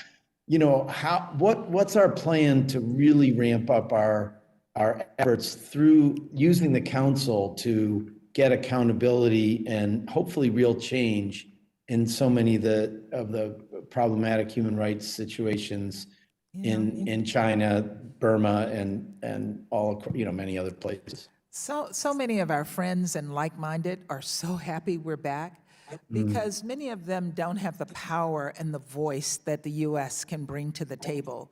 So we add our weight, our voice with those of our allies, and I think it becomes much more powerful. And we can push back on some of the efforts being made by the bad players who are on the Security Council, and we know, on the Human Rights Council. And we know that when we're there are fewer of these efforts. When we're there, we can call out these countries. Very few of the other countries will be prepared by themselves to call out China. But with our support and our backing, they will call out China. They will call out Venezuela. And they will be willing to take the actions that are necessary to show the world that we care about human rights across the globe. So we have to be there. Great. And in the few seconds I have remaining, Ambassador, let me just hope that you'll agree to work with me and particularly on Haiti. We really need a new approach, U.S. approach towards Haiti. Not just elections, but actually lifting up civil society to recreate the conditions in which democracy can flourish there. So I hope you'll I commit to working with you on that. Thank you so much. And with that, Mr. Chairman, I'll yield back with 1 second left. Thank you. Thank you. I'll now recognize Representative Meyer of Michigan. Thank you, Mr. Chairman, and Madam Ambassador, congratulations again on this appointment. I will not try to emulate my colleague, Mr. Burchett, with the humor, but just congratulations again. I wanted to follow on what Mr. Levin mentioned, and I'm grateful that you mentioned the role of the United States and our role at the United Nations to provide some confidence and some backing to countries willing to go against, especially a Chinese or a Russian veto on the Security Council. On the issue of Burma, obviously the conventional view is oftentimes that when it comes to domestic affairs in another country, however horrific or however genocidal or violent, that any resolution may face that veto by Russia or China. But we also did see a relatively strong Security Council statement back in March. Do you think it's worth trying again now that Burma's own representative to the United Nations is still there for at least until September, trying another stronger resolution against the violence we're seeing in Myanmar? Absolutely, and I have to say I'm very, very proud that we were able to push through statements on Burma out of the Security Council with China sitting on the Security Council. Because they understand, I think, as much as all of us on the Security Council understand that if that country continues to go in the direction that it's going to impact them and it's going to impact the rest of the region. We have been engaging with the ASEAN group, but also other member states to make sure we keep Burma on the front burner. I met several times with the current Burmese PR. He knows that we have supported his effort, and we have been very encouraging of other countries to support him. I think come September, when we have to reconsider that, we have to come up with a new strategy for supporting him. But I think generally Burma is going to stay at the top of our agenda. And I do think that we can get some additional action, not just out of the Security Council, but out of the General Assembly on Burma. Well, thank you. I'm grateful to hear that. I think it's critical that we keep it at the top of our agenda. We do not want to see Burma fall into a failed state, and given the way in which some of the pro-democracy forces in more urban areas are now blending with some of those ethnic armed groups, it certainly is a troubling, portends troubling times for at least that region and of course for the people of Burma.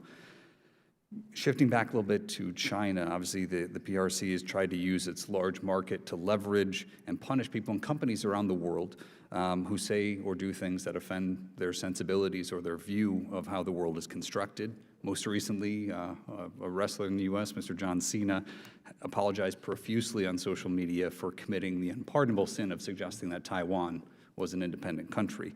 The subordination of American individuals, and we've seen this corporate pressure as well, has infected many institutions at the United Nations, and our colleagues have discussed the WHO and others. How can we continue to exert that pressure to get some of that leverage, to use our leadership role at the UN to push back on this malign behavior and kind of take that power away from the silence that China has imposed, and make sure that we are supporting not just free expression, but also the independence and objectivity of these crucial international institutions? China has been aggressive and coercive in using its power at the United Nations. And in those efforts, they have threatened countries. For example, vaccine use is being threatened if countries don't follow China's lead. I know, for example, Taiwan, on the Taiwan issue, Haiti has a relationship with Taiwan, and because of that, the Chinese have put tremendous pressure on Haiti. So we have to also boost up those countries to keep them kind of in line as well, because many of them don't have the wherewithal to resist the pressure that China is putting them under, including putting them in a debt trap when they bring in some of these major Belt and Road projects that they are implementing across the globe. And it's going to require a real concerted effort by the U.S. and by other allies to push against that. Thank you, Madam Ambassador. And Mr. Chairman, I yield back. Thank you. Next, we will go to Representative Houlihan of Pennsylvania. Thank you, Mr. Chair. Just confirming that you can hear me. Yes, we can. Go right ahead. Excellent. And it's so nice to see you, Madam Ambassador. And I wanted to kind of follow up on some questions that Representative Barrow was asking of you. Today, I'm going to be reintroducing my legislation that authorizes the annual U.S. contribution to the UNFPA, or the United Nations Population Fund, with more than 100, actually close to 126 of my colleagues as co-sponsors, and more than 98 NGOs in support of that piece of legislation. And I was really pleased to see that the Biden administration also included $56 million for the UNFPA in its fiscal year 22 budget request proposal. And that's the highest dollar amount that has ever been requested by any US administration. I know that you and Mr. Barra spoke about what your plans are to begin engaging again with the UNFPA. And I had the opportunity to ask this similar question of Secretary Blinken last week. I'm really disappointed to see that the United Kingdom has proposed drastic cuts to their UNFPA funding. And I asked Secretary Blinken if he would be engaging with others at the General Equality Forum in Paris on June 30th, and he assured me that he would on this issue. I was wondering how you, as the U.S. ambassador to the UN, can engage directly with UNFPA and with other donors to address that strain that will be placed on the UNFPA's ability to provide life-saving assistance as a consequence of the UK's decision. I absolutely will engage with other member states and donors to see how they can support the UNFPA. When our funding was withdrawn, a number of countries came behind to provide support. We all know that the UNFPA,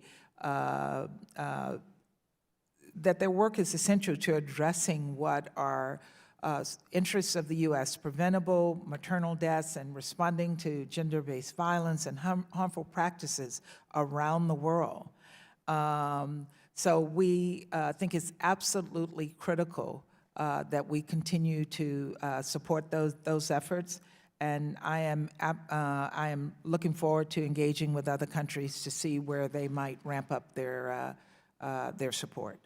Thanks, and I would very much like to work with you to that end on this really important piece of legislation. And to follow up with the final question on this issue, one of my colleagues earlier also made the patently false statement that the UNFPA had anything to do with femicide in China, which has been demonstrated to be not true. Would you be able to provide your assessment of the UNFPA's country program in China, and what are its key areas of focus, and how, if at all, have the UNFPA activities in China shifted over time?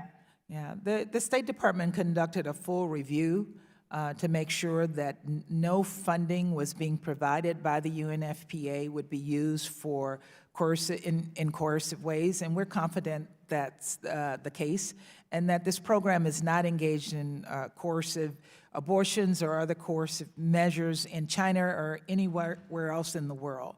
And we have seen some evidence that the UNFPA has actually had some positive impact in changing some of the China coercive policies that relates to family planning. So it's again something that we have worked on, and we're confident that the case is that they're not supporting coercive abortions. Thank you. And with what remains of my time, I will move over to the Biden administration's position with the UN in helping with COVID assistance and COVID relief. Wondering if you could comment a little bit on what it is that we can do by the administration, by you, and by this body to make sure that that assistance is indeed reaching the most vulnerable populations, including women and children and marginalized groups.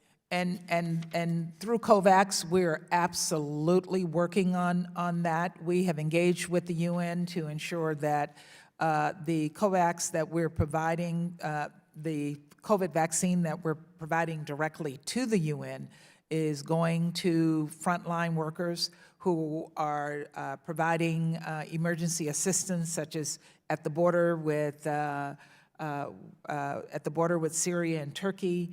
And we're also working through COVAX to ensure that these vaccines are being distributed in a way that it gets to the most needy people, the most needy. Thank you. And with the final 5 seconds of my time, I would love to submit for the record a couple of questions on women and girls in Afghanistan as we withdraw from that area. But with that, I will yield back, and I appreciate your time, and I yield, Mr. Chair. Thank you. I'll now recognize Representative Malliotakis, who's the ranking member on our International Organization Subcommittee. Thank you, Ambassador Thomas Greenfield. I'd like to thank you again for joining us today. And for decades, you've worked with refugee communities who have found safety, freedom, and opportunity here in the United States. So thank you for your service. Like so many that you have worked to support in the past, my mother fled her native Cuba as a refugee with her family in 1959. She fled to escape the cruel oppression that accompanied the arrival of the very same communist regime that rules over Cuba today. Average Cubans, like my mother's family who were left behind, including the family I still have there, have suffered for more than 60 years under a regime that has denied them the basic freedoms we take for granted here in the United States. Freedom of speech, freedom of artistic expression, freedom of assembly, freedom of religion. I can go on and on. This is a regime that has beaten, jailed, killed its own people. Ambassador, I'm deeply troubled that this country, like China, Russia, and Venezuela, have seats in the United Nations Human Rights Council. And I understand that President Biden is looking to re-enter the Human Rights Council. What can you tell us to assure that we're going to be, what will change by re-entering, number one, because we've always, I know President Obama had always pushed to have a seat at the table. We need to be at the table in order to engage, but nothing has changed. And these people who are the biggest violators of human rights are on that committee. So what will be different if we were to rejoin, and what can you do in your capacity to ensure that there will be changes and these individuals are held accountable? Thank you for that question. And I would say that what changed when we were not on the council was that nobody paid attention to these issues in the way that we pay attention to these issues. So being at the table means that there is someone who's strong, who has a voice that has influence, that can push back on the efforts of those who are human rights violators who are sitting at the table as well. And I think many other of our allies, many small countries who are there, don't have the power to do it alone. And they need our backing, they need our support. And we can galvanize their energy to push back against countries that are the bad actors on the Human Rights Council. As long as this council has those individuals or those countries as members, it's a complete joke. I mean, we're talking about people who, look what's happening in Venezuela right now. It's the same thing that's happened to Cuba. But look what's happening with the Muslim Uyghur community under China, what Russia is doing to its political opponents. That's my concern. By re-entering, we're giving United Nations Human Rights Council legitimacy, I believe. And so I would like to meet with you at a separate time to discuss this, because I'd really like to see us using any leverage that we may have by re-entering to really get some reforms. And if you'd like to comment on any reforms that you would be seeking on that committee, I'd greatly appreciate it.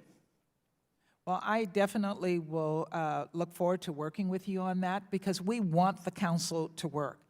And we know the council is not perfect. It is extraordinarily flawed with the fact that we have gross human rights violators sitting on the council.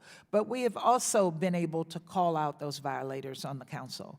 We've been able to call out countries who are not on the council and address issues that some of the members of the council don't want to address.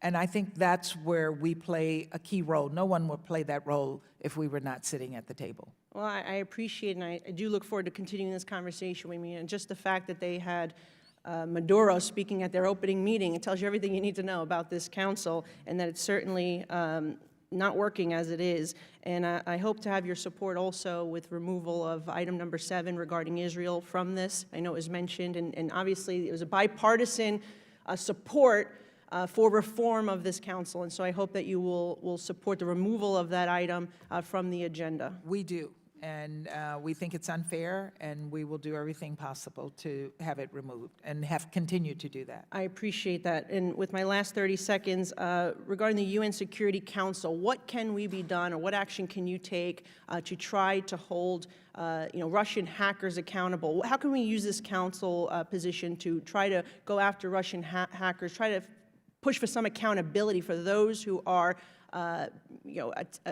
hacking into our whether it be the pipelines or meat industry, or what can we do to use that position to get some answers and accountability? Yeah, the council needs to focus on cybersecurity, and I mentioned earlier that the Estonians, who are president of the council this month, actually has as their high-level event next week a discussion of cybersecurity and how we can change the rules and hold people accountable. And I think this is a way that we will be calling out the Russians. Estonia has been a strong voice in that, and we very much support what they're doing, and there are other members of the council who support that as well. I look forward to watching that interaction, and please be strong on that issue. Thank you.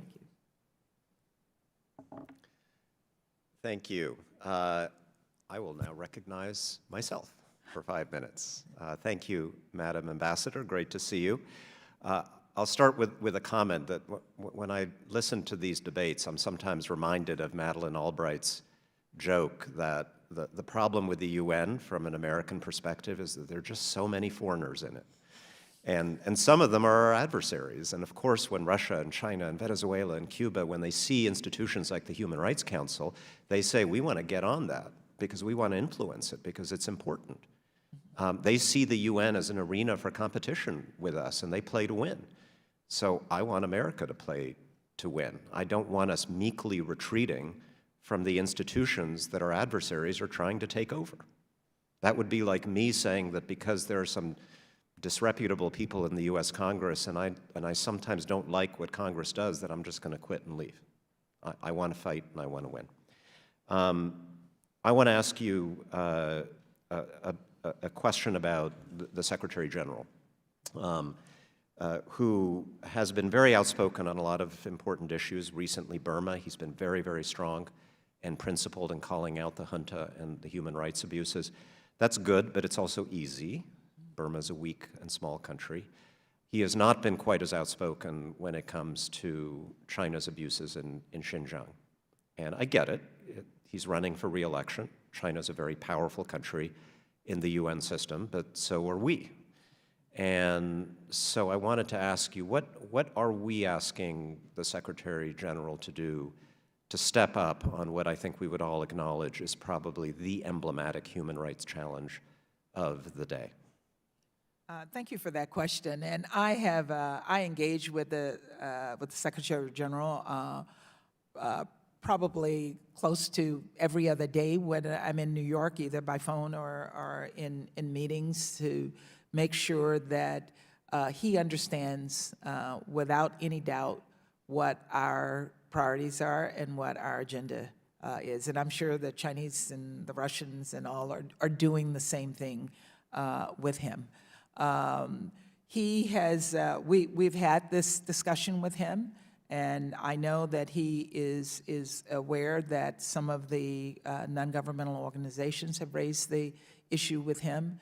He's been very, very clear in his discussions with me that he does raise these issues with the Chinese on a regular basis, and that sometimes he feels to be more effective, he has to do quiet diplomacy, and there are other times when he has to do more public diplomacy. Of course, we also have that position on certain things, but on this one, we'd like to see him be more public. Well, thank you. I know he's been asking the Chinese government for months now to allow UN investigative mechanisms into Xinjiang. They have, of course, continued to say no. But it's true that he could simply empower or ask Madame Bachelet to conduct, in effect, a remote investigation of the allegations of genocide. Is that not the case? I know that there is some remote work being done, but I don't know where they are in terms of doing a report. I would hope that, I think we should be urging him to ask for that. I think it's obvious why he's being a little more cautious in this case. Wanted to ask you about Libya as well. There's an opportunity with elections coming up to turn a page in that country. One of the obstacles has been the continuing presence of Russian-backed mercenaries, the Wagner Group. We've talked about them in a different context today on behalf of the Haftar forces, likely funded by our friends in the United Arab Emirates. So I wanted to ask you what we are doing as a government to pressure Russia to remove its mercenaries, and perhaps more practically to pressure some of our partners in the Middle East to stop their meddling and their funding of that business. You can be assured that we have engaged with our partners on that region, on that issue, and we have engaged with the Russians on that issue. We addressed Libya in the Security Council and expressed our concerns about foreign troops being present in the country, and that under the Security Council resolution, they need to leave. I met with the Turkish government when I was in Turkey, and that issue was also discussed, and they've made clear to the Russians that they are prepared to remove the troops that are connected with them if the Russians also do the same thing. Okay, good, thank you. And I'll just finally close by saying I very strongly agree with Representative Levin's comments about the vaccines. 500 million is great, but I think that number's missing a zero, because we are 25% of the world's economy, and producing 5% of the vaccines it's a start. It's a and start. I take that as a suggestion that we will do much more. Thank you so much, and I will now recognize Representative Salazar, who is the vice-ranking member of our Western Hemisphere Subcommittee. Thank you. Thank you. And Madam Ambassador, thank you for being here today. And we met in Ecuador last month. President Biden made an excellent choice in sending you to the presidential inauguration in Quito. I look forward to continue working with you and continue our conversations like we had in Ecuador. And I'm sure I'm the last one, so I'm sure that all these topics have been discussed, but maybe I'm going to ask them in a different fashion. And I would like to talk about vaccines. As you know, the Biden administration recently announced they're donating $500 million. I would like everyone everywhere in the world to understand that these vaccines are paid by us, by the Americans, by the taxpayers. Would you like to see that too? Absolutely, and I think people will know. They want our vaccines, and they've asked us for vaccines, and they are pleased to hear about, you heard it in Ecuador. They're pleased to hear that we are making this donation, and we should absolutely take credit for it. And but when we distribute through the United Nations, we use third parties. And don't you think that we should have the American flag on those vaccines like the Russians and the Chinese do it? I haven't seen it. I don't know, but I just think we should get credit for it, and we should own it, and people should know that they're getting a contribution. But how are they going to know it if they don't see it on the vaccines? Like the Russians and the Chinese make sure that they know those They vaccines haven't even, they've made commitments, but we haven't seen them give very much. But again, I don't know what the UN is doing in terms of flagging the vaccines. They're and not. what the possibilities are, but I absolutely think we need to be recognized for what we're doing. All right, and let's talk about Nicaragua. I'm sure that we have spoken about it before. You know, Ortega has jailed 4 presidential candidates. He has declared himself a dictator. Clearly, he is not afraid of our economic sanctions. Clearly, he is in the business of power, not in the business of democracy.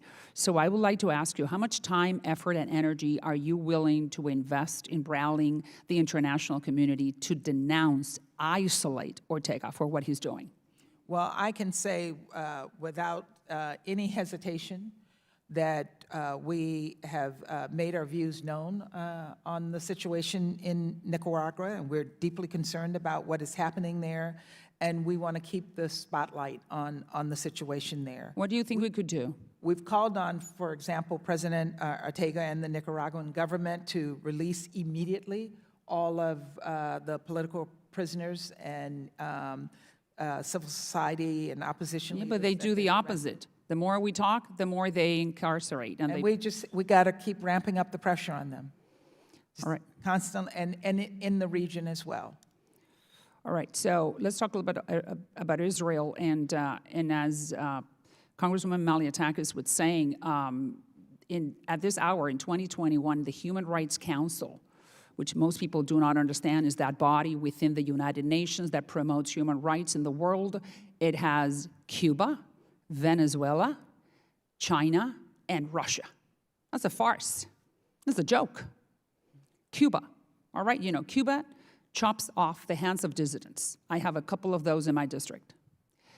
China is killing the Uyghurs for being Muslims. Russia is poisoning and assassinating their political opponents. And Venezuela, at this hour, 20 years later, the average Venezuelan weighs 15 pounds less for lack of food. And they have the largest reserves of oil in the world. So that goes to prove to you that socialism and communism doesn't work. So, like I said, it's a farce. So, and at that moment, those countries have the gall to criticize Israel for defending itself. So I just want to see how you feel about this. Well, I think it's appalling that we have human rights violators sitting on the Human Rights And then what can Council. we do about it? And We pay 22% of their budget, so it's $1 billion. And I think it is important that we sit there with these human rights violators and push against them and work with all of the other members. There are 4 among a lot of other countries that need to have our backing and support. And do they want to work with us? Some of them do, and many of them don't always And have if they the don't, then power. what do we do about it? The ones that want to work with us, we work with them. We're pushing And the ones that back don't? against the unfair targeting of Israel. And we have been able to have some success in pushing back against some of the resolutions that they have brought against Israel. And we will keep fighting. But our voice is important, and I would argue very strongly, without us being there, we would just be allowing the bad actors to take over this organization. At this hour, what concerns you the most? I think my time is up, but you know, you've had a seat at the international table now for a few months. You're doing a great job. What concerns you? What keeps you up at night? Expired. All right, so just 15 seconds. What's your main concern? It's civilians being caught in conflict and how we can protect innocent women and children and others who are caught in conflict. Long live the United States. Thank you. Thank you, Madam. Well, since Representative extended her time, I will extend mine to point out the Human Rights Council has condemned Iran under our leadership and a number of other American adversaries when we were there. And we pay the budget of the High Commissioner and their staff. That's distinct from the council itself. I will now recognize Representative Jacobs of California for 5 minutes, Vice Chair of our International Organization Subcommittee. Well, thank you, Mr. Chair, and Madam Ambassador. Welcome. It's so great to see you here, and it's so great to know that we have you serving us at the United Nations. Many of my colleagues have already talked about the importance of peacekeeping operations and the role the United States plays, so I won't belabor the point. I'll just say, as someone who worked in the Department of Peacekeeping Operations, I know how important of force multiplier operations can play in reducing civilian deaths and shortening the duration of conflicts and reducing the likelihood of conflict recurrence and paying our arrears and getting rid of the arbitrary 25% cap on our assessments is a major impact, and I look forward to working with you and with my colleagues to try and get that done.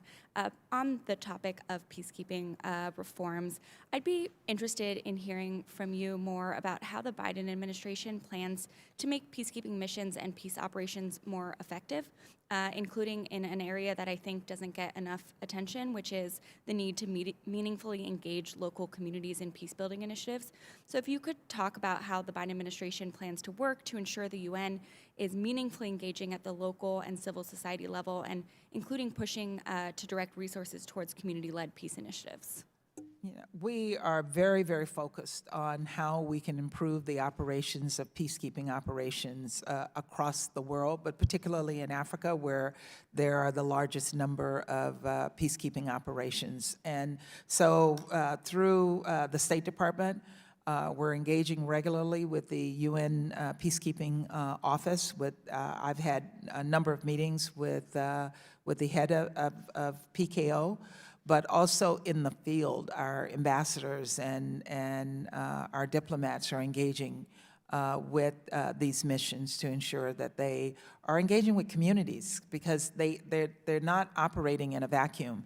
They have to engage with communities. Their job is to protect communities, and our job is to ensure that they do their jobs, and we take that very seriously. Well, thank you. I appreciate that, and I appreciate your focus on civilians getting caught in conflict. On that note, I also wanted to hear how you plan to push the UN to invest in initiatives that prioritize conflict prevention, so that we don't have to have peacekeeping engagements, we don't have to worry about this, but we're actually getting to the problem more upstream.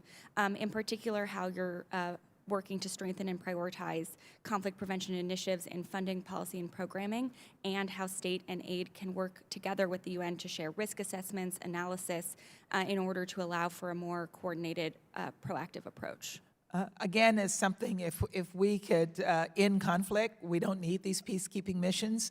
So it's a priority for us to work in the UN system on conflict prevention. The State Department has, again, an office that does address working on these issues, and all of our regional bureaus have individuals who are working on trying to find solutions. Ethiopia, of course, is the biggest one on our plate right now, and we have to do more in this area. I think we find ourselves in a place where these conflicts are happening even before we realize that they are taking place. And that's why I want to focus attention, for example, on Mali and the Sahel, so that we can start to address the issues that we see in front of us right now and try to stop them from moving further down to the coast of Africa. Well, thank you. And I worked at the Bureau of Conflict and Stabilization Operations, so and that's the office I was referring to. I know there's a lot of great work being done in that regard. You mentioned Mali, so I thought with my remaining time, I know the MINUSMA reauthorization is coming up.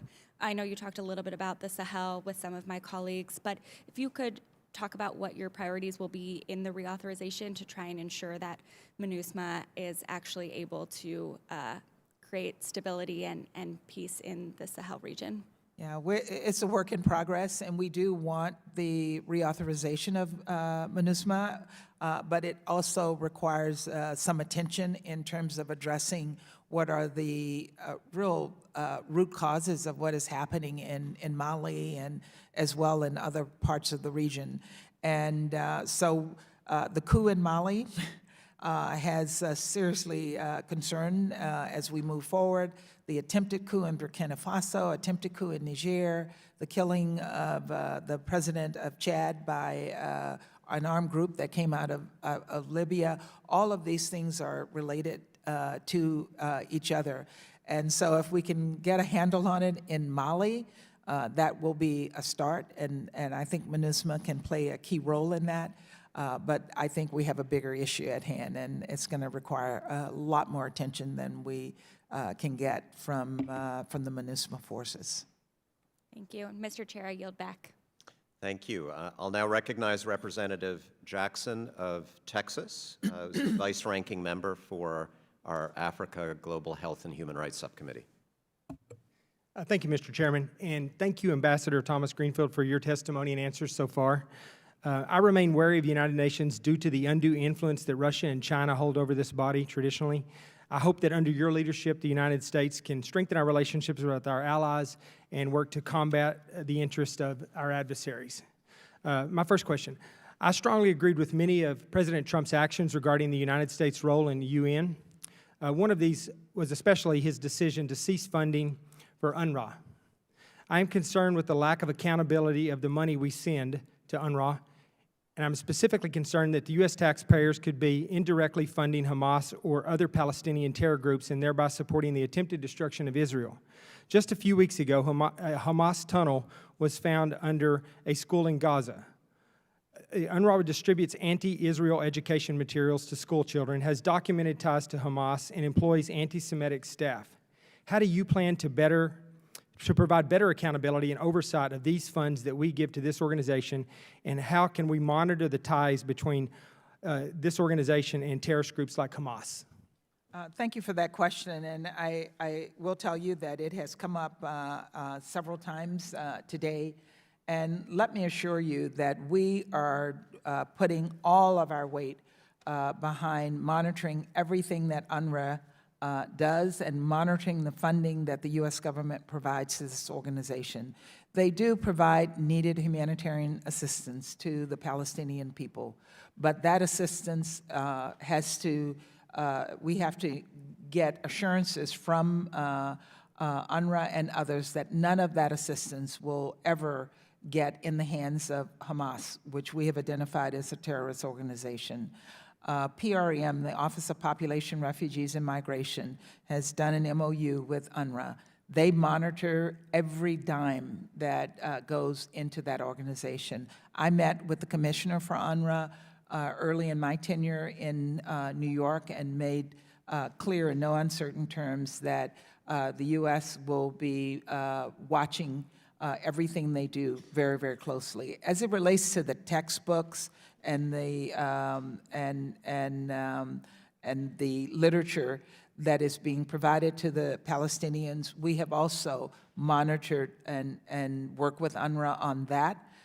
They have even identified for themselves on one occasion where they found unacceptable language in those textbooks, and they have assured us that they will not be using those textbooks, and we will be monitoring that in visits to the region and in our engagements with them.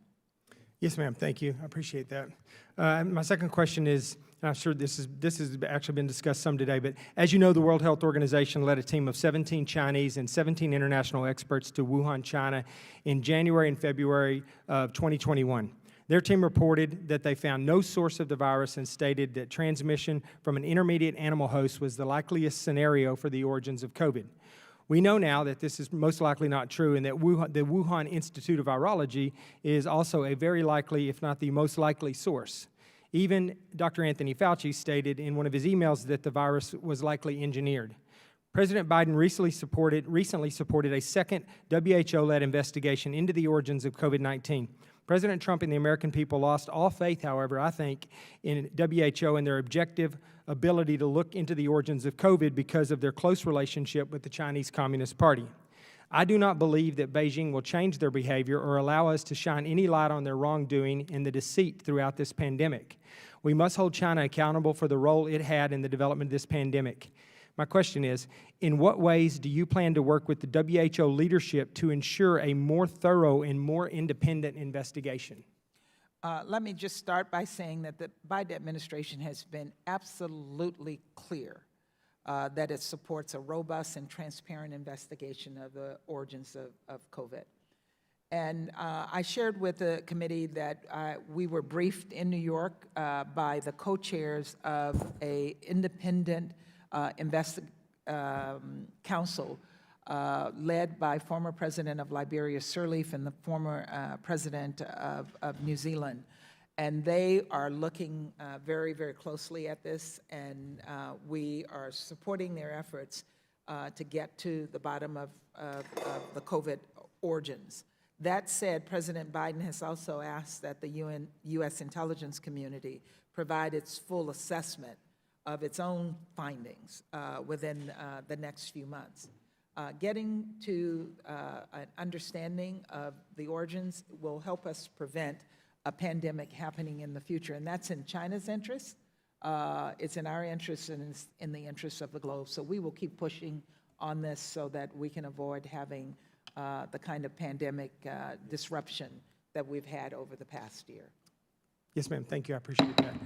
Thank you. I'll yield back my time. Gentleman's time has expired.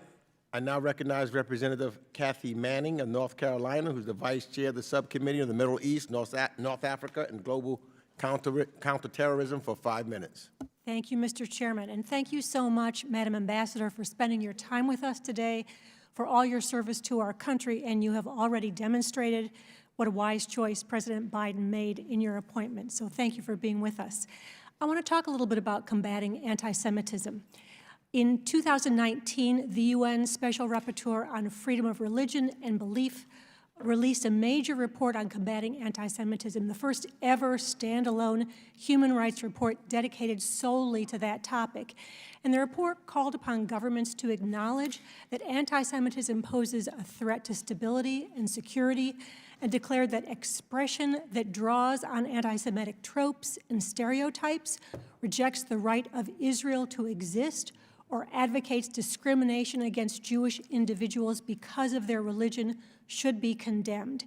In the past year, we have seen a frightening rise in anti-Semitism in our own country, which follows on the heels of a rise of global anti-Semitism. What is your assessment of recent UN efforts to combat anti-Semitism, and how is the administration leveraging its position to ensure efforts to combat anti-Semitism and other forms of hate speech receive the attention that they deserve in the UN? I think it's clear we're the leader on this, but we have tremendous support in the UN to fight all efforts at anti-Semitism. I was, one of the first things I did when I when I arrived in New York is I went to the Holocaust Museum in New York, and I have shared that visit with every single member of the Security Council and encouraged all of them to visit and see what I saw there, so that there's just no doubt in anyone's mind that we absolutely have to fight these efforts. And the Biden administration has been clear that we defend Israel's right to exist, and we defend it standing side by side with my Israeli colleagues at the Israeli mission in New York as well. And we have fought against any efforts inside the in the UN to unfairly target Israel or to promote any anti-Semitism in the UN system.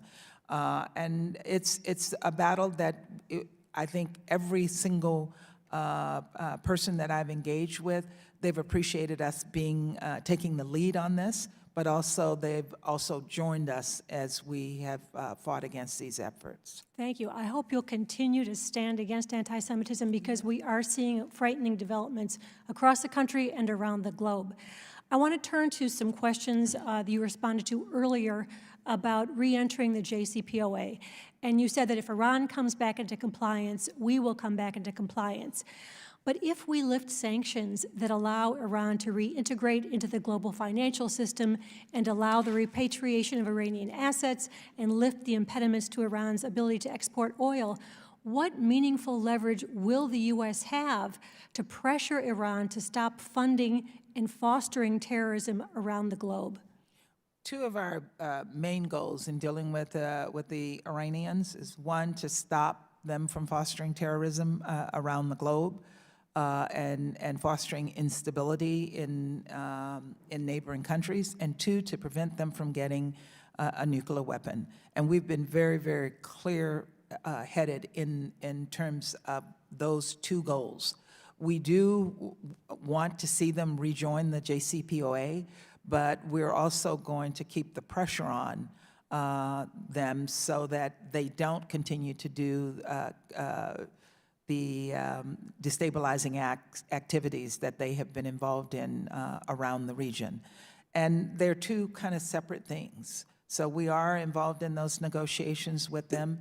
We want them to come back into compliance. We will rejoin when they come back into compliance. But the other negotiations are on a separate track. I just hope that we're not going to give up all the leverage we have to deal with the second problem. You mentioned they're two separate things, but if we give up all our leverage in dealing with the nuclear weapons issue, what will we have left to make sure that we can combat the other bad actions that they continue to take around the world. We hear you.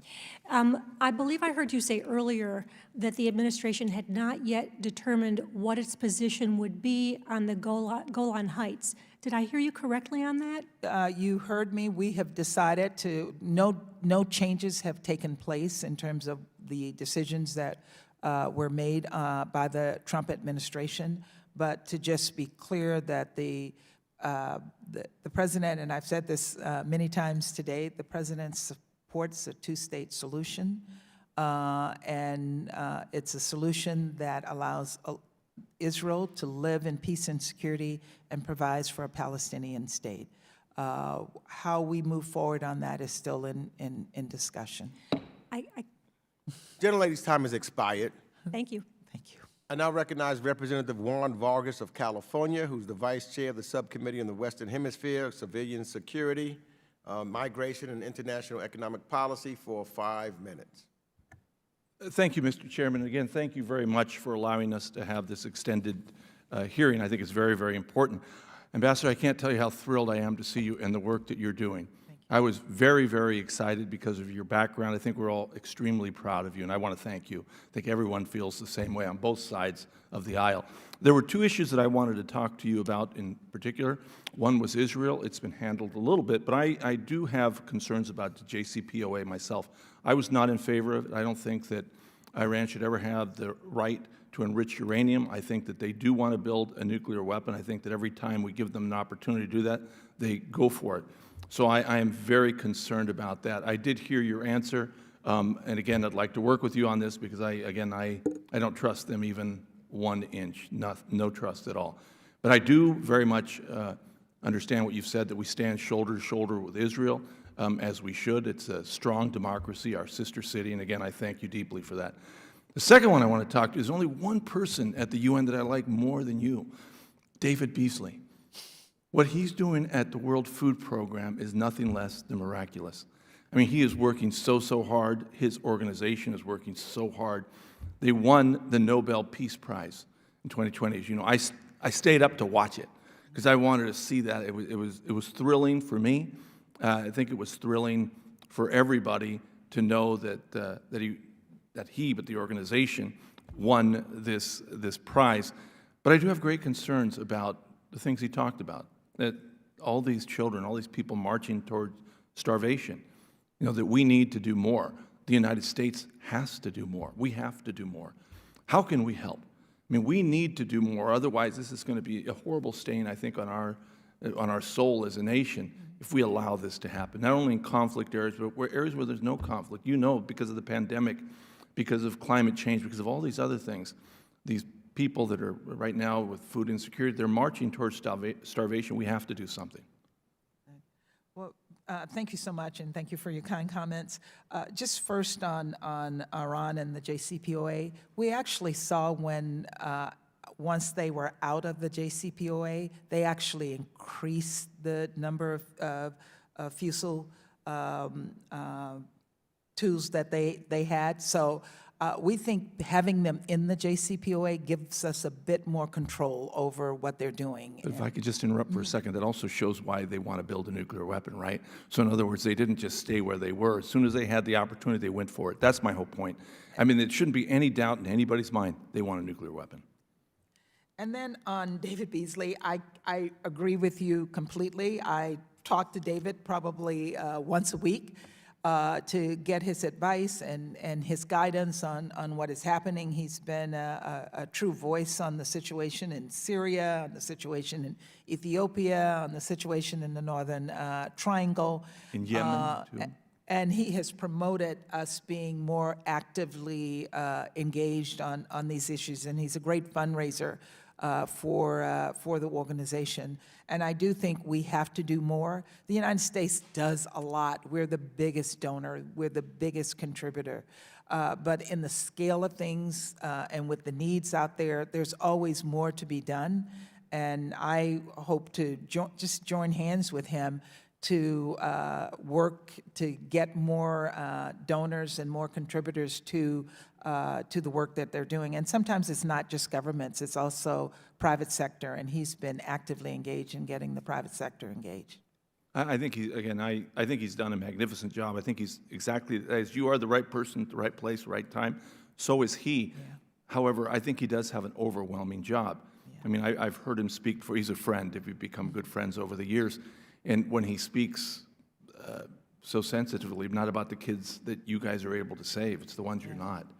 I mean, because they do starve to death ultimately because we can't help them. We have to do more. And I think you'll find on our side, and I think on their side too, willing partners here. We want to do more. I think the administration wants to do more. I think you should push us to do more. I think you'll find a lot of support, certainly from me, but I think from every one of us. You know, this is an opportunity for us as a nation, really to help. And also, I think, a missed opportunity if we don't help. I mean, the United States, I do think we're that one shiny nation in the world. I really do. I'm very proud of being an American. You know, we're the indispensable nation. And here's an opportunity for us. Thank you. And the last thing I say, please say hello to him when you see him. I haven't talked to him in a while. Just say hi. Juan Vargas, thank you.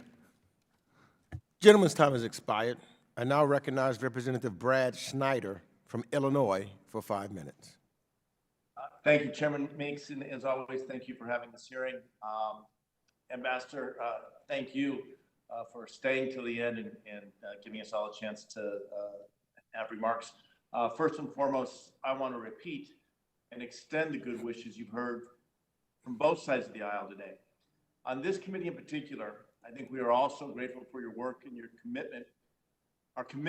We are committed to working with you to ensure your success in representing, defending, and advancing U.S. interests and our values around the world. It's always true, and it just seems more so at this moment, that we live in interesting times. And perhaps what makes that so relevant today is that we're facing challenges unlike anything we've seen for the past 70 years, from tackling global warming to beating back a pandemic that has literally brought the world to its knees, helping the greatest number of refugees since World War II, to fighting authoritarian regimes and seeking to promote peace and reduce conflicts. There's so much that we need to address, and that in your opening remarks, it's so important that we have a UN, and just as important that we have American leadership at the UN. So I'm grateful for your and the administration's commitment to leading and staying engaged, and very happy to have you here. I also want to associate myself with the remarks, many of the remarks of my colleagues today, in particular, the concerns about the United Nations' pernicious obsession with Israel, growing anti-Semitism in this country as well as around the world, the actions of UNRWA, in particular, as we've heard today, some of the concerns about, for example, the tunnel under the UN school, the makeup of the UN Human Rights Council, and the intentions of China and Russia, not just at the UN and around the world. My question for you, I want to go back, perhaps focus a little bit on the pandemic. The administration released something I guess last week on the efforts to improve the supply chains in the United States. We've seen severe demands on supply chains around the world, and in their release, they said the United States has a strong national interest in U.S. allies and partners improving the resilience of their critical supply chains, not just that we improve those supply chains here at home. So my question to you very broadly is, what role can you play, can the UN play, in helping improve supply chains around the world so we don't see a crisis like we experienced last year with shortages in everything from PPE to ventilators to medicines and everything else? And hopefully that will lead us to have a better solution as we move forward, trying to vaccinate the world and ending the pandemic.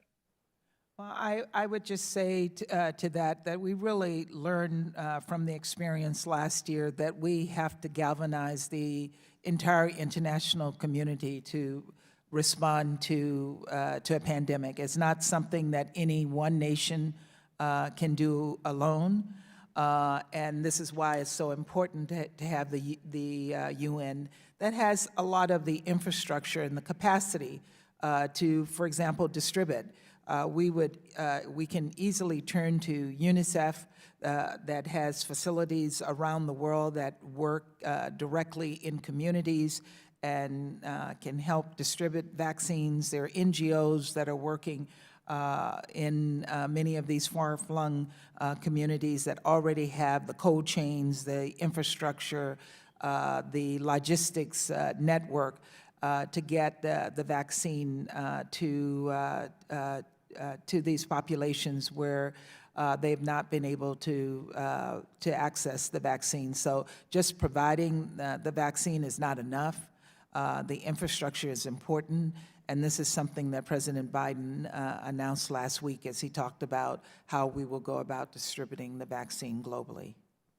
No, I'm so grateful that the U.S. is leading on that. We have become the envy of the world on vaccine, not just the development, the fact that Pfizer, Moderna, J&J, and soon-to-be Novavax vaccines were created here in the United States, that we can help vaccinate the world, as others have touched on.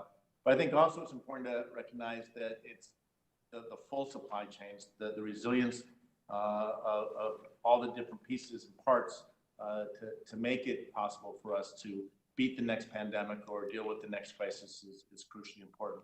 So I thank you for your engagement. Again, I thank you for your time today. We covered a lot of topics in this hearing.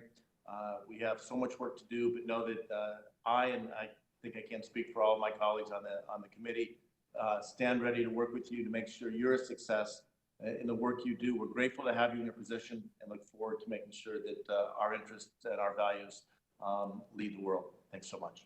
I yield back. Gentleman yields back. Let me thank all of the members for their questions. Member questions are now concluded.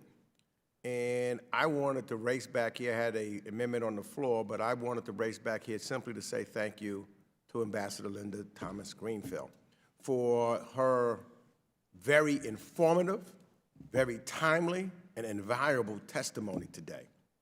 You know, all going on in the news every place. That, you know, this hearing is taking place the same week that our president is on his first foreign trip abroad, meeting with the G7 and the EU and NATO allies, and you know, and making it clear that America is back at the table, and no better person to keep us at the table at the UN than our Ambassador Linda Thomas-Greenfield. It makes clear that multilateral engagement will be necessary for us advancing all of our interests, promoting our values, and mobilizing collective action to respond to the threats of today, as well as the threats of tomorrow. So we know that the UN will be central to the multilateral engagement that's needed.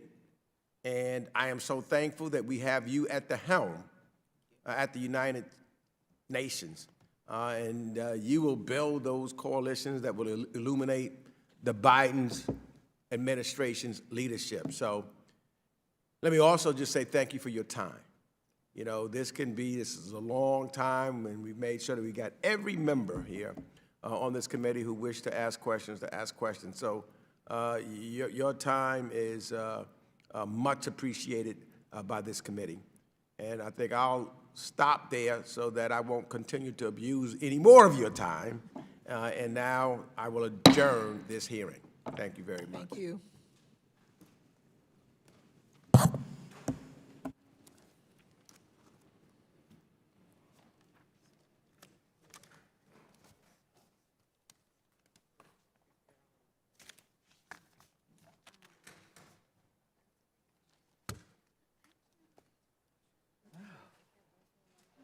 I think I can stand.